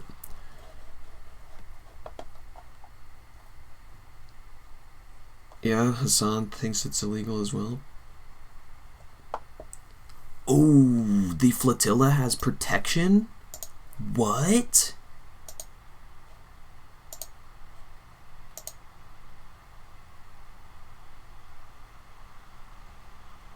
Right, so here we are again. A handful of boats filled with civilians, students, trade unionists, Greta Thunberg, sailing with baby formula and bandages, and Israel shaking with rage as though they were an armada of destroyers. But what terrifies Tel Aviv, just as was the case with every previous flotilla, isn't the cargo. It's the cameras, it's the flags, the audacity, the attention. It all takes away from their victim status and their propaganda, doesn't it? Every flotilla Israel brands as a terrorist plot, yet this time the supposed terrorists are parliamentarians and pensioners and activists with GoPros. But for once the usual silence is cracked here, because where the world has watched previous boats seeking to break the siege of Gaza make their way across the Mediterranean silence, even after said boats get captured in international waters by Israel in what are blatant acts of piracy. This time 16 nations, from Spain to South Africa, Brazil to Bangladesh, have effectively declared themselves the flotilla's bodyguards. Not frigates or fighter jets, but something harder for Israel to dismiss. Political cover. If Israel attacks, it won't just be Gaza under fire, but the sovereignty of half the globe, many of whom have their own citizens aboard the boats. But the question that remains when it comes to the crunch is, will these bodyguard nations hold the line? Right, so picture the scene. Dozens of ships strung out across the Mediterranean. Dude, it's the greatest iteration of an attack on one of us is an attack on all of us. a fleet of international ships, civilian ships, making landfall simultaneously at Gaza. Mediterranean, patched together from Tunisian Heroes. harbours, Spanish ports, and soon to be joined by more from Italy and the Greek islands. This is, of course, not a naval convoy, not a show of force by an empire. It's a fleet of civilians. They're students, they're trade unionists, they are parliamentarians, they are cultural figures. And yes, they carry aid, food, medicine, and essentials. But what they're carrying above all is defiance. That's what Israel hates the most. Because once more, boats are sailing across the Med to break that siege of Gaza. This is, of course, the Global Summit Flotilla, the largest civilian attempt ever launched to break Israel's siege on Gaza. And for the first time in the history of these maritime missions, they are not alone. Because while Israel has long treated these flotillas as open season, boarding, seizing, even killing without serious consequence, as was the case with the Mavi Marmara, this time the world has shifted, and not before time either. 16 sovereign states from every corner of the globe have issued a joint warning in relation to the flotilla aimed squarely at Israel. Spain, Ireland, Slovenia, Brazil, Colombia, Mexico, Turkey, Qatar, Oman, South Africa, Indonesia, Malaysia, Pakistan, Bangladesh, the Maldives and Libya. Together they have declared in advance that the flotilla is civilian, that its mission is humanitarian, and that any unlawful act against it will not pass in silence but will lead to accountability. For the first time, Israel faces not just the activists themselves at sea, but a chorus of nations standing between it and its intended victims sailing their way. These states have made themselves political bodyguards, therefore, and the question is, will they act like bodyguards if, or rather when, Israel inevitably attacks them as they have every other ship headed their way with aid? As I've mentioned in several flotilla videos that I've made now, the protection that has been missing before is highly relevant as much as the bodyguards present this time do as well. In 2010, the Mavi Marmara set out for Gaza as part of the Freedom Flotilla Coalition. It was boarded in international water by Israeli commandos, and 9 people were killed on deck. Israel spun that story as one of soldiers being lynched by violent activists, a lie that collapsed only when footage emerged of live fire against unarmed passengers. Turkey was left to rage alone, though. They expelled the Israeli ambassador as they did, they suspended military ties, and pleading for accountability at the United Nations, who wrung their hands as they do every time. Other states issued statements, but no one else truly stood up. So the lesson from that event was a brutal one, that without a coalition, Israel's impunity would hold. And it did, through flotilla after flotilla. Boats were seized quietly again in 2018, in 2020, in 2023, slightly more noisily, but still seized this year as well. Activists were detained and deported, or locked up for short periods of time, as we've seen this year, but each time the world moved on. So why now? Why this time has the script shifted then? Partly because the ground beneath Israel has changed. The International Court of Justice has already ruled that there is a plausible case of genocide, of course, but the UN has also ruled now that there is genocide in Gaza. The images of destroyed cities, of skeletal children dying from starvation, of deliberate aid obstruction have burned into global consciousness. Israel's propaganda line that every civilian boat is a front for terrorists no longer holds water. When the world sees Greta Thunberg boarding, when politicians announce their participation, when trade unionists live stream their journey, the absurdity of branding them as Hamas operatives completely collapses. The flotilla has learned transparency is its greatest shield. Why else do they film and document absolutely everything? Journalists, proper ones, on board these vessels as well, of course. And people everywhere have taken up the cause. In Tunis, thousands rallied in Sidi Bou Said after drone strikes hit flotilla vessels in their port, denouncing what they saw as Israeli attempts at intimidation, because who else would it be? In Genoa, tens of thousands marched in solidarity, one of the largest pro-flotilla Who else would it be is crazy. Protest in Italy's history. In Barcelona, crowds thronged the waterfront as the ship departed, turning a port into a stage of defiance. Paris saw rallies with paper boats being held high. Even Naples and Mallorca joined in, demonstrations rippling out across the Mediterranean. These are not isolated gestures, they're the rear guard. Ordinary people forcing governments to take notice, insisting that this time there must be protection. And protection, astonishingly, has come. 16 nations have put their names to a document declaring the flotilla legitimate, civilian, lawful. It's worth pausing on the breadth of this. Spain, Ireland and Slovenia are all EU members, breaking... I have a sinking feeling that political protection will not be enough.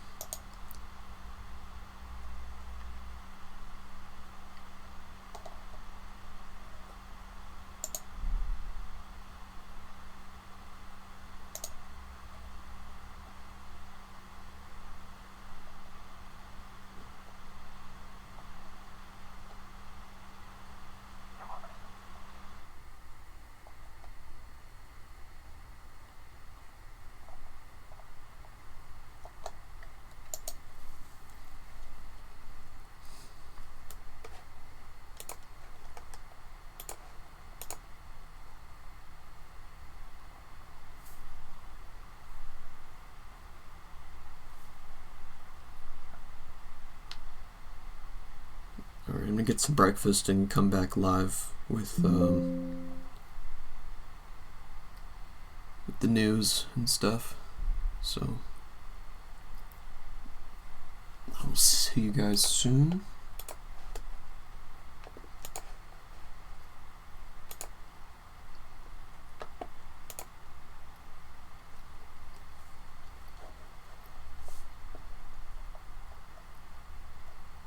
What's this?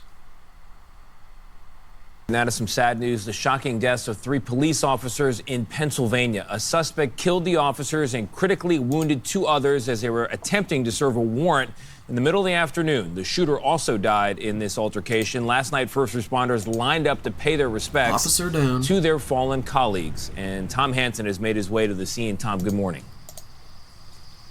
Hey there, Tony. Good morning to you. Well, neighbors describe a seemingly endless exchange of gunfire. Now, when we arrived here in York County, there was that procession honoring the fallen police officers and also marking one of the deadliest days for law enforcement in Pennsylvania history. We had 2 officers transported, one by ground, one by air, both Class 1, mobile GSWs. Ambulances and helicopters swarmed the scene in rural Pennsylvania, evacuating officers who were shot when a suspect opened fire on them around 2:10 Wednesday afternoon. 3 enforcement officers in York County were killed, and 2 others were injured and rushed to a hospital in critical but stable condition. State police say the shooter was killed by police. We believe that the community is safe, but we're leaving no stone unturned, and we're going to run every lead down. The officers were initially at the scene to follow up on a, quote, domestic-related investigation that began Tuesday, according to state police. I heard gunshots, which is not, uncommon. But then, they just kept coming and coming. The National Fraternal Order of Police reports 229 officers were shot in the line of duty in the first 8 months of this year. America's so crazy. I heard gunshots, but then when I started to hear a lot of them, I knew something was wrong. Down 10% from the same time period last year. Pennsylvania Governor Josh Shapiro. This kind of violence isn't okay. It's time for us to work hard to heal from this and to make sure that those whose lives were lost today, that something constructive can come from that in their memory that stops this kind of violence in the future. Now, law enforcement from neighboring parts of the state are jumping in to cover patrols here. We're also expecting a vigil to happen at a nearby church tonight. We are also anticipating a press conference where we'll definitely get more details. Nate. Tom, thank you.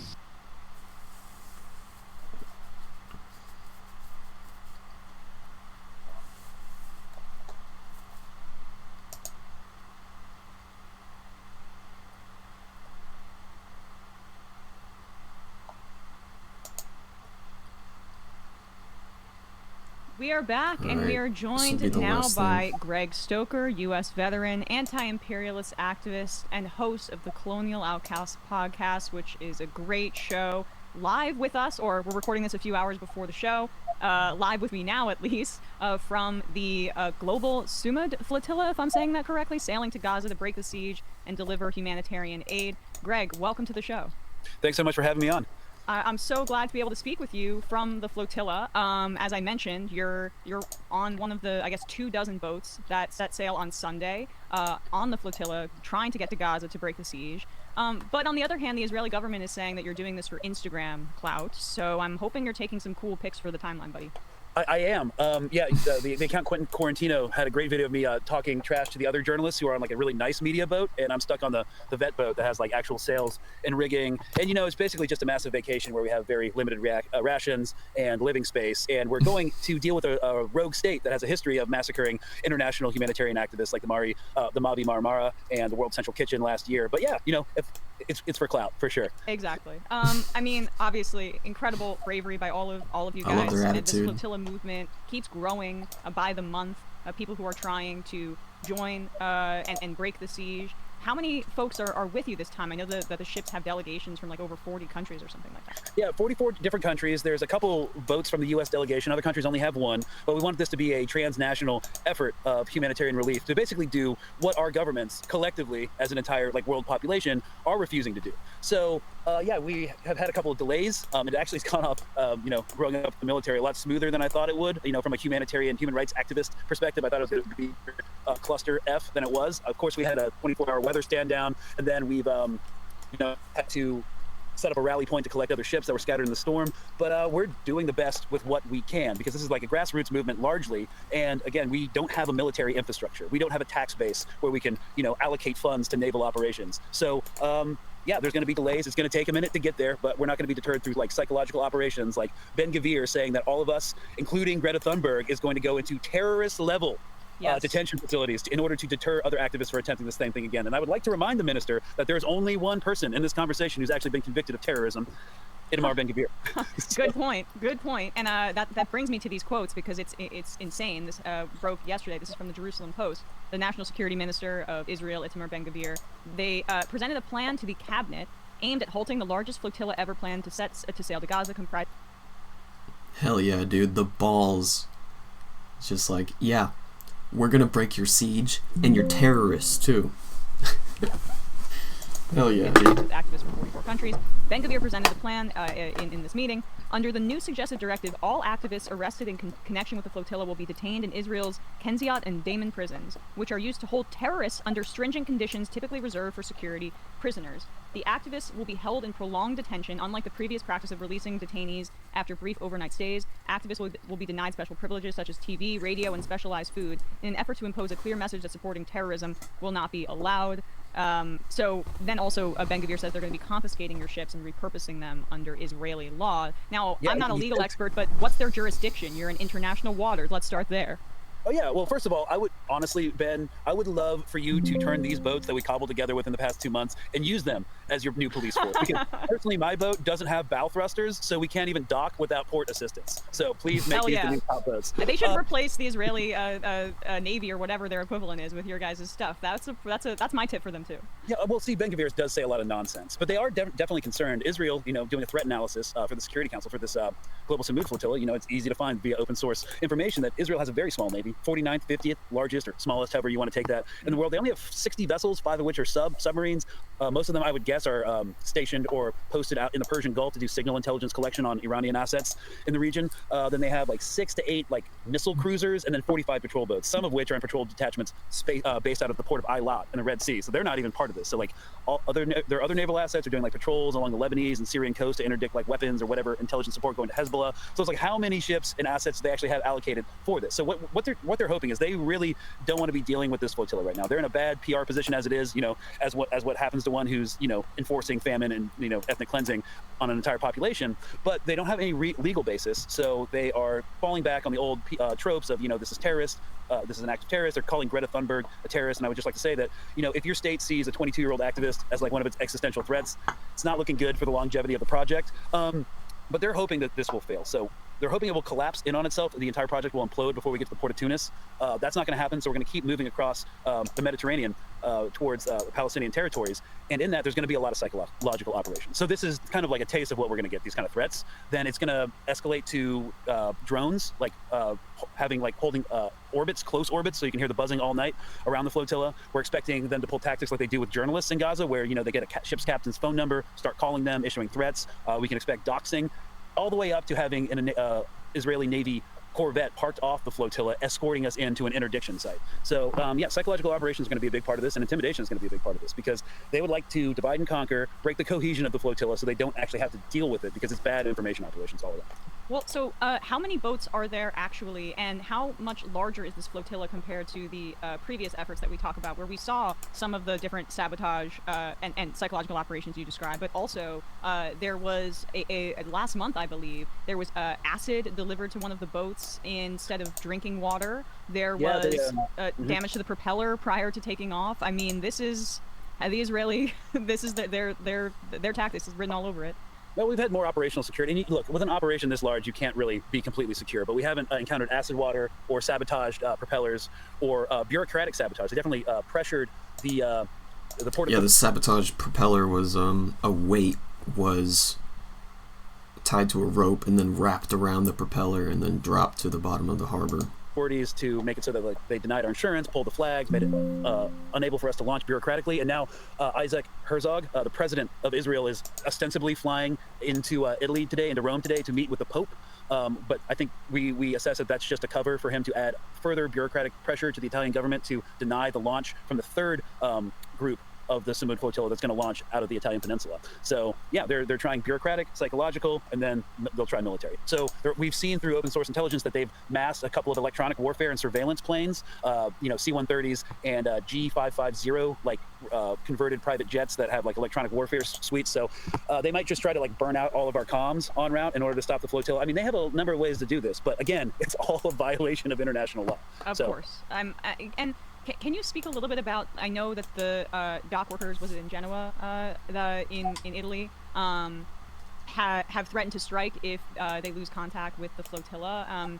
Is my recollection of that correct? And also, what does that mean to have kind of labor solidarity from dock workers like this backing you? I mean, it means a lot, but from my perspective, like it's kind of it's not unprecedented, but my question is like, why wait?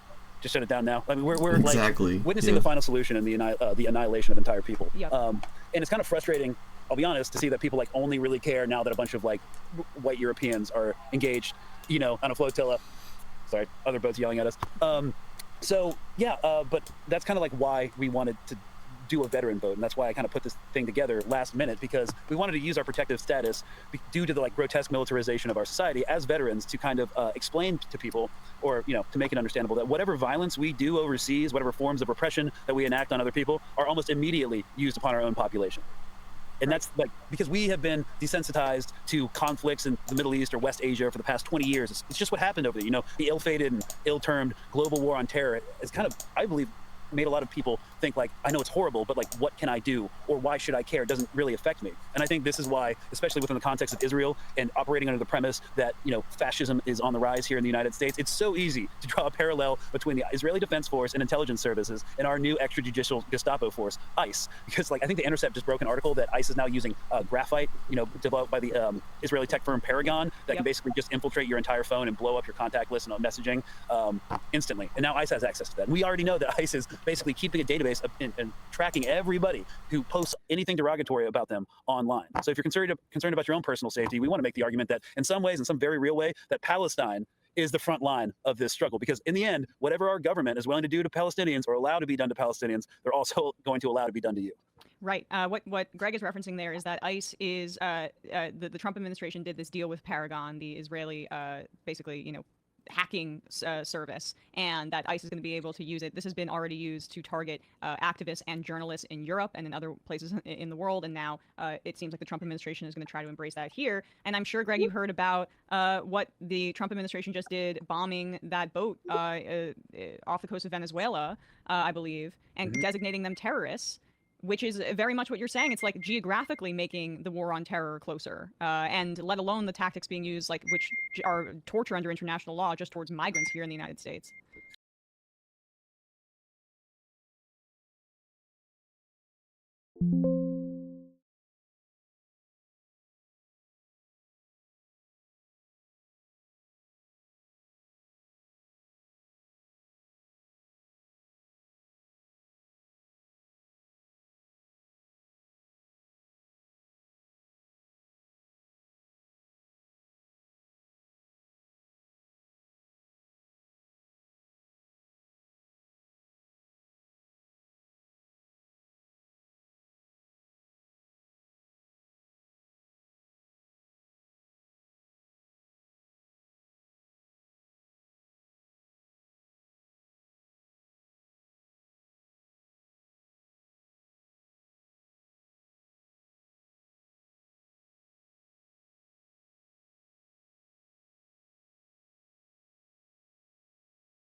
A neurologist was just fired for, and the crazy part is a lot of people they're not saying that they think he should die, but when people say, oh, he reaped what he sowed, somehow that's wrong.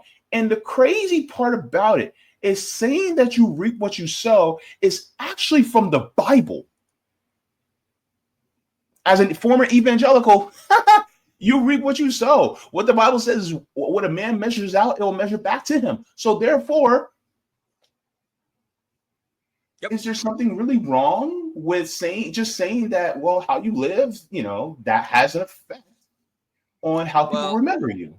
First of all, I cover the Washington Post columnist who was fired. If I were her, I'd sue. Can you imagine a major newspaper is firing you for quoting his words? She didn't say anything else. She just quoted his own words. I mean, that's insane. That's an insane standard. And I don't want to make it a race issue. I have a hard time believing they'd fire a white person for that. I really do. A white opinion columnist. But I think she should sue because you're accurately quoting him. And again, he was a public figure, which means you're going to have a legacy. Welcome back to the channel. Hey, thanks for having me. Yeah, thanks. You wrote an article that on Substack, and I want to share this with everybody and also I'll be putting it into the putting in the chat for everybody. But you had an exclusive audio that you shared. Let me enlarge this just a little bit about a migrant in Alligator Alcatraz here in Florida who recounted his what he was doing, what happened to him, as well as other detainees within this ICE immigration detention center. And so can you give us just a 30,000-foot view of what happened and how did you, without releasing your sources, how did you obtain this information, or who reached out to you initially in order to be able to put this out here? Because I haven't seen this in corporate media. Yeah, isn't it unfortunate? A lot of what we report doesn't get picked up by corporate media. I wonder why. Yeah, I mean, the spouses of the undocumented immigrants at Alligator Alcatraz have been, recording phone calls, the few phone calls they get with their loved ones who are in there, and sending it to media. So the Miami Herald is one of the few outlets I could say has done a good job down there in Florida. And we made contacts with quite a few of the spouses, and that's how we got audio. This recording and others we've gotten. One recording we got a prisoner basically recounting a fellow prisoner basically passing out unconscious and being left there for a half hour by the guards who didn't even know how to check a pulse. Very easily could have died. And in this case, we got audio of them describing basically the guards beating prisoners while they're handcuffed, assaulting, upwards of, 6 to 10 prisoners at a time, and basically groping them. So, the patting down, but kind of touching, the private areas. So it's pretty horrible. And this is out in the open.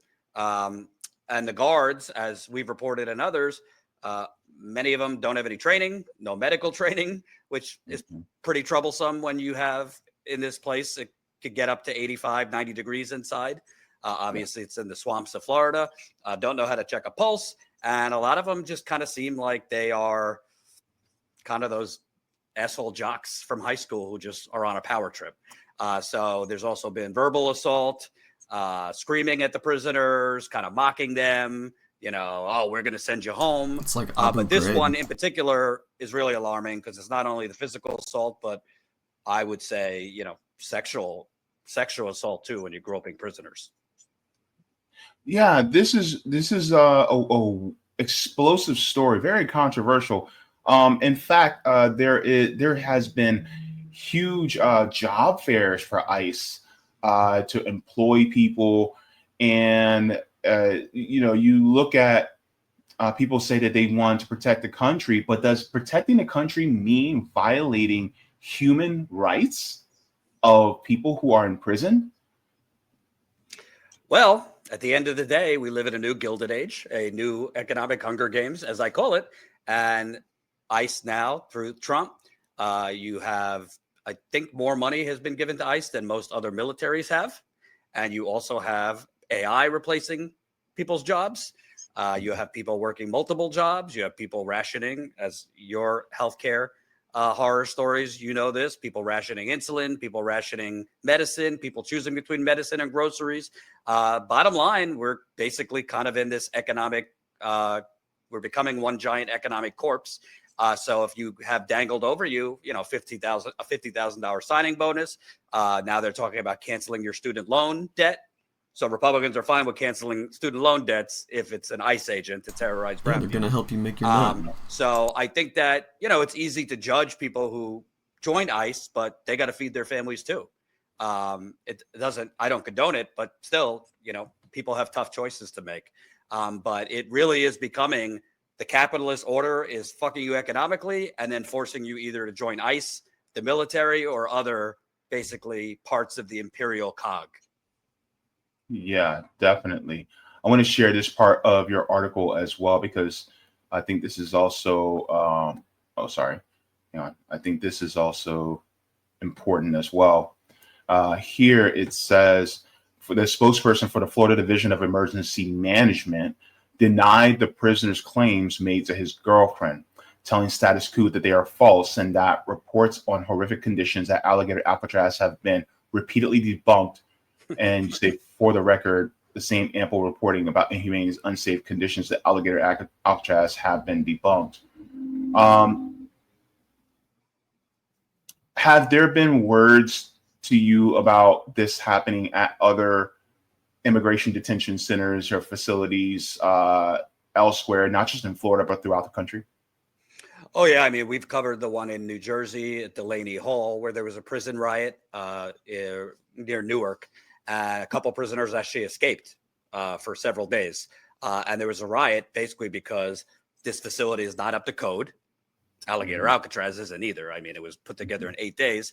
They were basically getting like 1.5 meals a day at this facility. They were getting water that had foul smell and taste. The food they were getting was pretty disgusting, even for prison food. And they were being, taunted by the guards there too, to the point and overcrowding at Alligator Alcatraz and this facility in New Jersey. I mean, they're packing these prisoners. I don't call them detainees. Most of them don't have due process. I just call them prisoners. They're packing them like sardines. And also at Alligator Alcatraz, they're spending so much money there, but they're transferring a lot of them to a nearby facility about an hour away, where also you're hearing about heinous conditions, packed like sardines, very bad sanitary conditions, people not getting enough water, food at Alligator Alcatraz and other facilities. We've heard of people being deprived medicine. I mean, whether it's physical, I mean, myself, I have depression. If I don't take my antidepressant, people have opinions. If I don't take it for a month, I get depressed. For some people, they don't take it for a few days. You could have an episode of depression or other mental health issues. So, and then you have diabetes, heart issues. The person I referenced that fainted and was unconscious for a half hour, where they didn't even check his pulse, they were depriving him of his medicine. He had a heart condition going in there. So this is not just Alligator Alcatraz. This is happening. This has happened at facilities all over the country, and you're starting to see more people die. There's older person died at a Miami ICE prison. Somebody died Pompano Beach earlier this year, a Haitian immigrant, a female, and we've seen others die in other prisons. So, and the other part is, I don't even know if we fully know how many people die because there's no transparency. This person that fainted at Alligator Alcatraz that we broke the story, they just quietly transferred a few days later to El Paso, Texas. I don't even know if he's been deported yet. They're not giving accurate information.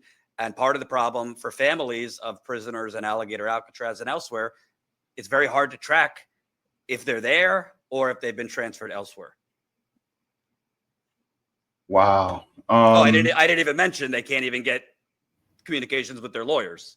So their lawyers are having trouble getting access to them on the phone or in-person visitation at Alligator Alcatraz. So this is basically just an extrajudicial black site. I mean, let's just call it what it is. I would compare it to Guantanamo Bay. Some might say, well, they're not being waterboarded. Okay, well, there's been issues in Alligator Alcatraz of being punished, prisoners being punished, being put in what they call the box, which is basically like a 4x4 square outside, leaving them there handcuffed for 4 or 5 hours in the scalding heat and humidity. That's torture. This is happening. And at the same time, Trump and right-wing Republicans, they're selling merchandise. Alligator Alcatraz hats, Alligator Alcatraz beer koozies. You have right-wingers stopping at the government-paid-for Alligator Alcatraz sign for selfies. I mean, I could do an hour on how bad the Democratic Party is, but let's call a spade here.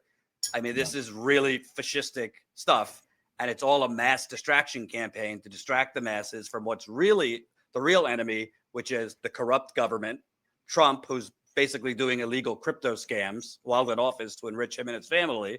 And they're trying to basically brainwash a large part of the country to blame, immigrants for their problems. Yeah.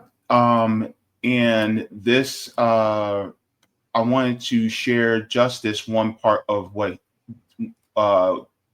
one of the prisoners from the Alligator Alcatraz has said. Guys, if you guys have not got a chance, read the full article. It is very eye-opening. But I just want to read this piece here. He says, so much abuse. Now, this is translated from to English, from Spanish to English.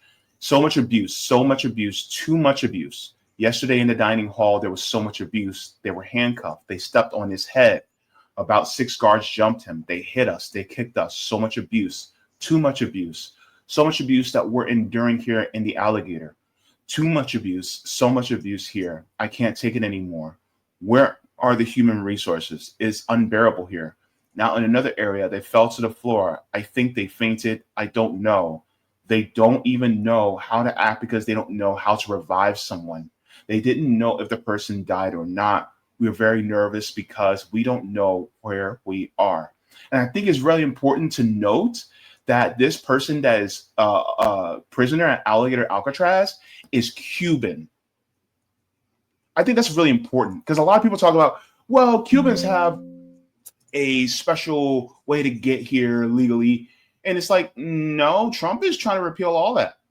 And now you have a Cuban national that is here. And some of these guys may be here under resident status, and they're still being taken away. And that could cost them their job. Their families can get worried and not know their whereabouts. And the fact that they're not being able to take in contact with a lawyer, I thought we were a nation of laws. I thought we were a nation of due process. Right. But it doesn't seem like it. No, I mean, this is all just kind of shock and awe and strongman law and order. I mean, Nixon did the same thing, as part of his election. And really, there's no need for most of this. I mean, if they want to call it illegal immigration, which I don't call it that, it's a misdemeanor. And if they actually want to deport these people, well, they're not deporting most of them. Most of the Alligator Alcatraz prisoners have been kept there in some cases for 60 days. Well, I thought this was a swift deportation machine. Most of this is to rally the base, mostly of older white people. There's younger Trump supporters too, but generally older white people who are, feel a certain way about changing demographics in the country, feel their standard of life has backslid. And it's, time-tested method throughout history, dating back to Germany, seize on an economically destitute and desperate people, get them angry, identify an enemy, a target, and whip them up. And that's what's going on here. The reality is most of the people in Alligator Alcatraz, this has been reported by the Miami Herald and other, have no criminal charges against them, have no criminal history. So they're just kind of there. The money that has been spent, I mean, this is a grift and a scam. Ron DeSantis, who obviously has aspirations for 2028, literally, they've handed out no-bid contracts like candy to their donors. You have contractors who have no experience or qualifications to run a prison, are getting hundreds of millions of dollars in contracts to run a prison that, last I checked, was down to 200 prisoners. And they don't have any, as far as I know, they don't even have full medical team on site. They don't have running water. They don't have full plumbing. The amount of money that's being spent just to transport prisoners to the hospital and back. I mean, so much money is going to be wasted. And you in Florida, hate to say it, you're on the hook. FEMA's not paying for this. DeSantis said FEMA was paying for it. I don't even, from what I know, DeSantis hasn't even put in for reimbursement yet. And if FEMA does end up paying for it, legally, it might get shut down.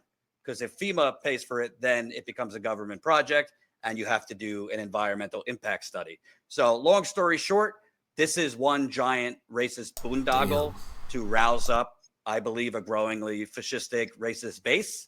But there's no real crime purpose to this. This is not going to change crime in America. And it's certainly not going to make anybody safer. Right. And just to add a little context for everybody, here in Florida, we have no state income tax. So the money that's being spent is even more scarce when it comes to projects like this. So that money that could be going towards other projects to help Floridians is not helping us. On top of the bonds, the billions of dollars of bonds that we give to Israel every single year, that plus Alligator Alcatraz, and then the money that's constantly being given to real estate developers as well as different big corporations here in Florida. This is really a corporate parasite's paradise. That's what we see here. Your story also reminded me something that was in the news last year. I'm not sure if you remember. You probably do remember. But this was egregious too. And people would go, the government would never do that. Yes, they would. Let me share this. This is a story from last year. It says, ICE subjected immigrants in detention to unnecessary surgeries, report finds. It says, so it says the report found that ICE improperly authorized 32% of major surgeries performed on individuals in ICE detention without having gone through proper procedure first. During ICE improper authorization, OIG audit could not verify whether the surgeries were medically necessary. The report also suggests that the forced hysterectomies performed by medical staff to women detained at the Irwin Detention Center in Georgia were not isolated incidents. They were doing forced hysterectomies. They were sterilizing women just because they were undocumented immigrants. Bro. Preventing births in the group. Genocide. We're committing genocide.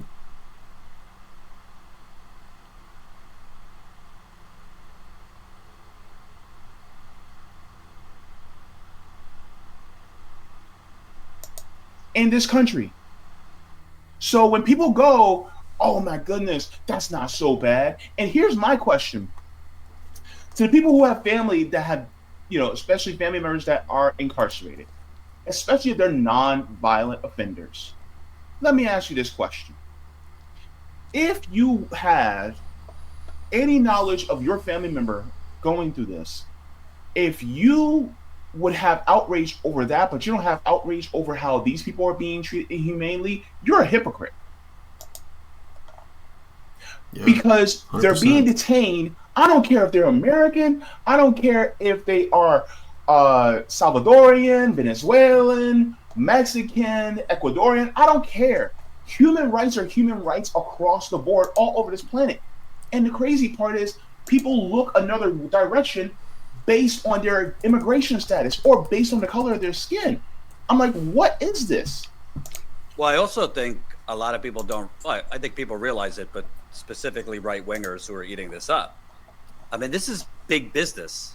I mean, we already know about private prisons, but Trump's ICE invasion and, basically doubling down on these ICE raids and this and that, building this alligator Alcatraz in 8 days has been big business for contractors.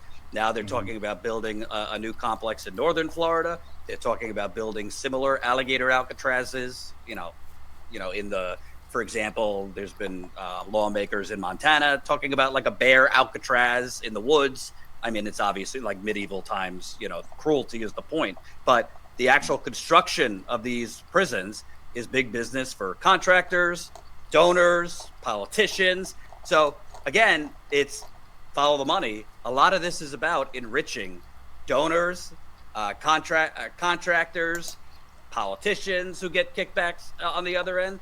I mean, I'll bring it back to Flint, which I've been covering for a decade. A lot of people don't realize Welcome Flint to water Democracy Now! Poisoning was based on a privatization scam to build a completely unnecessary new water system, which no bid contracts were handed out to that.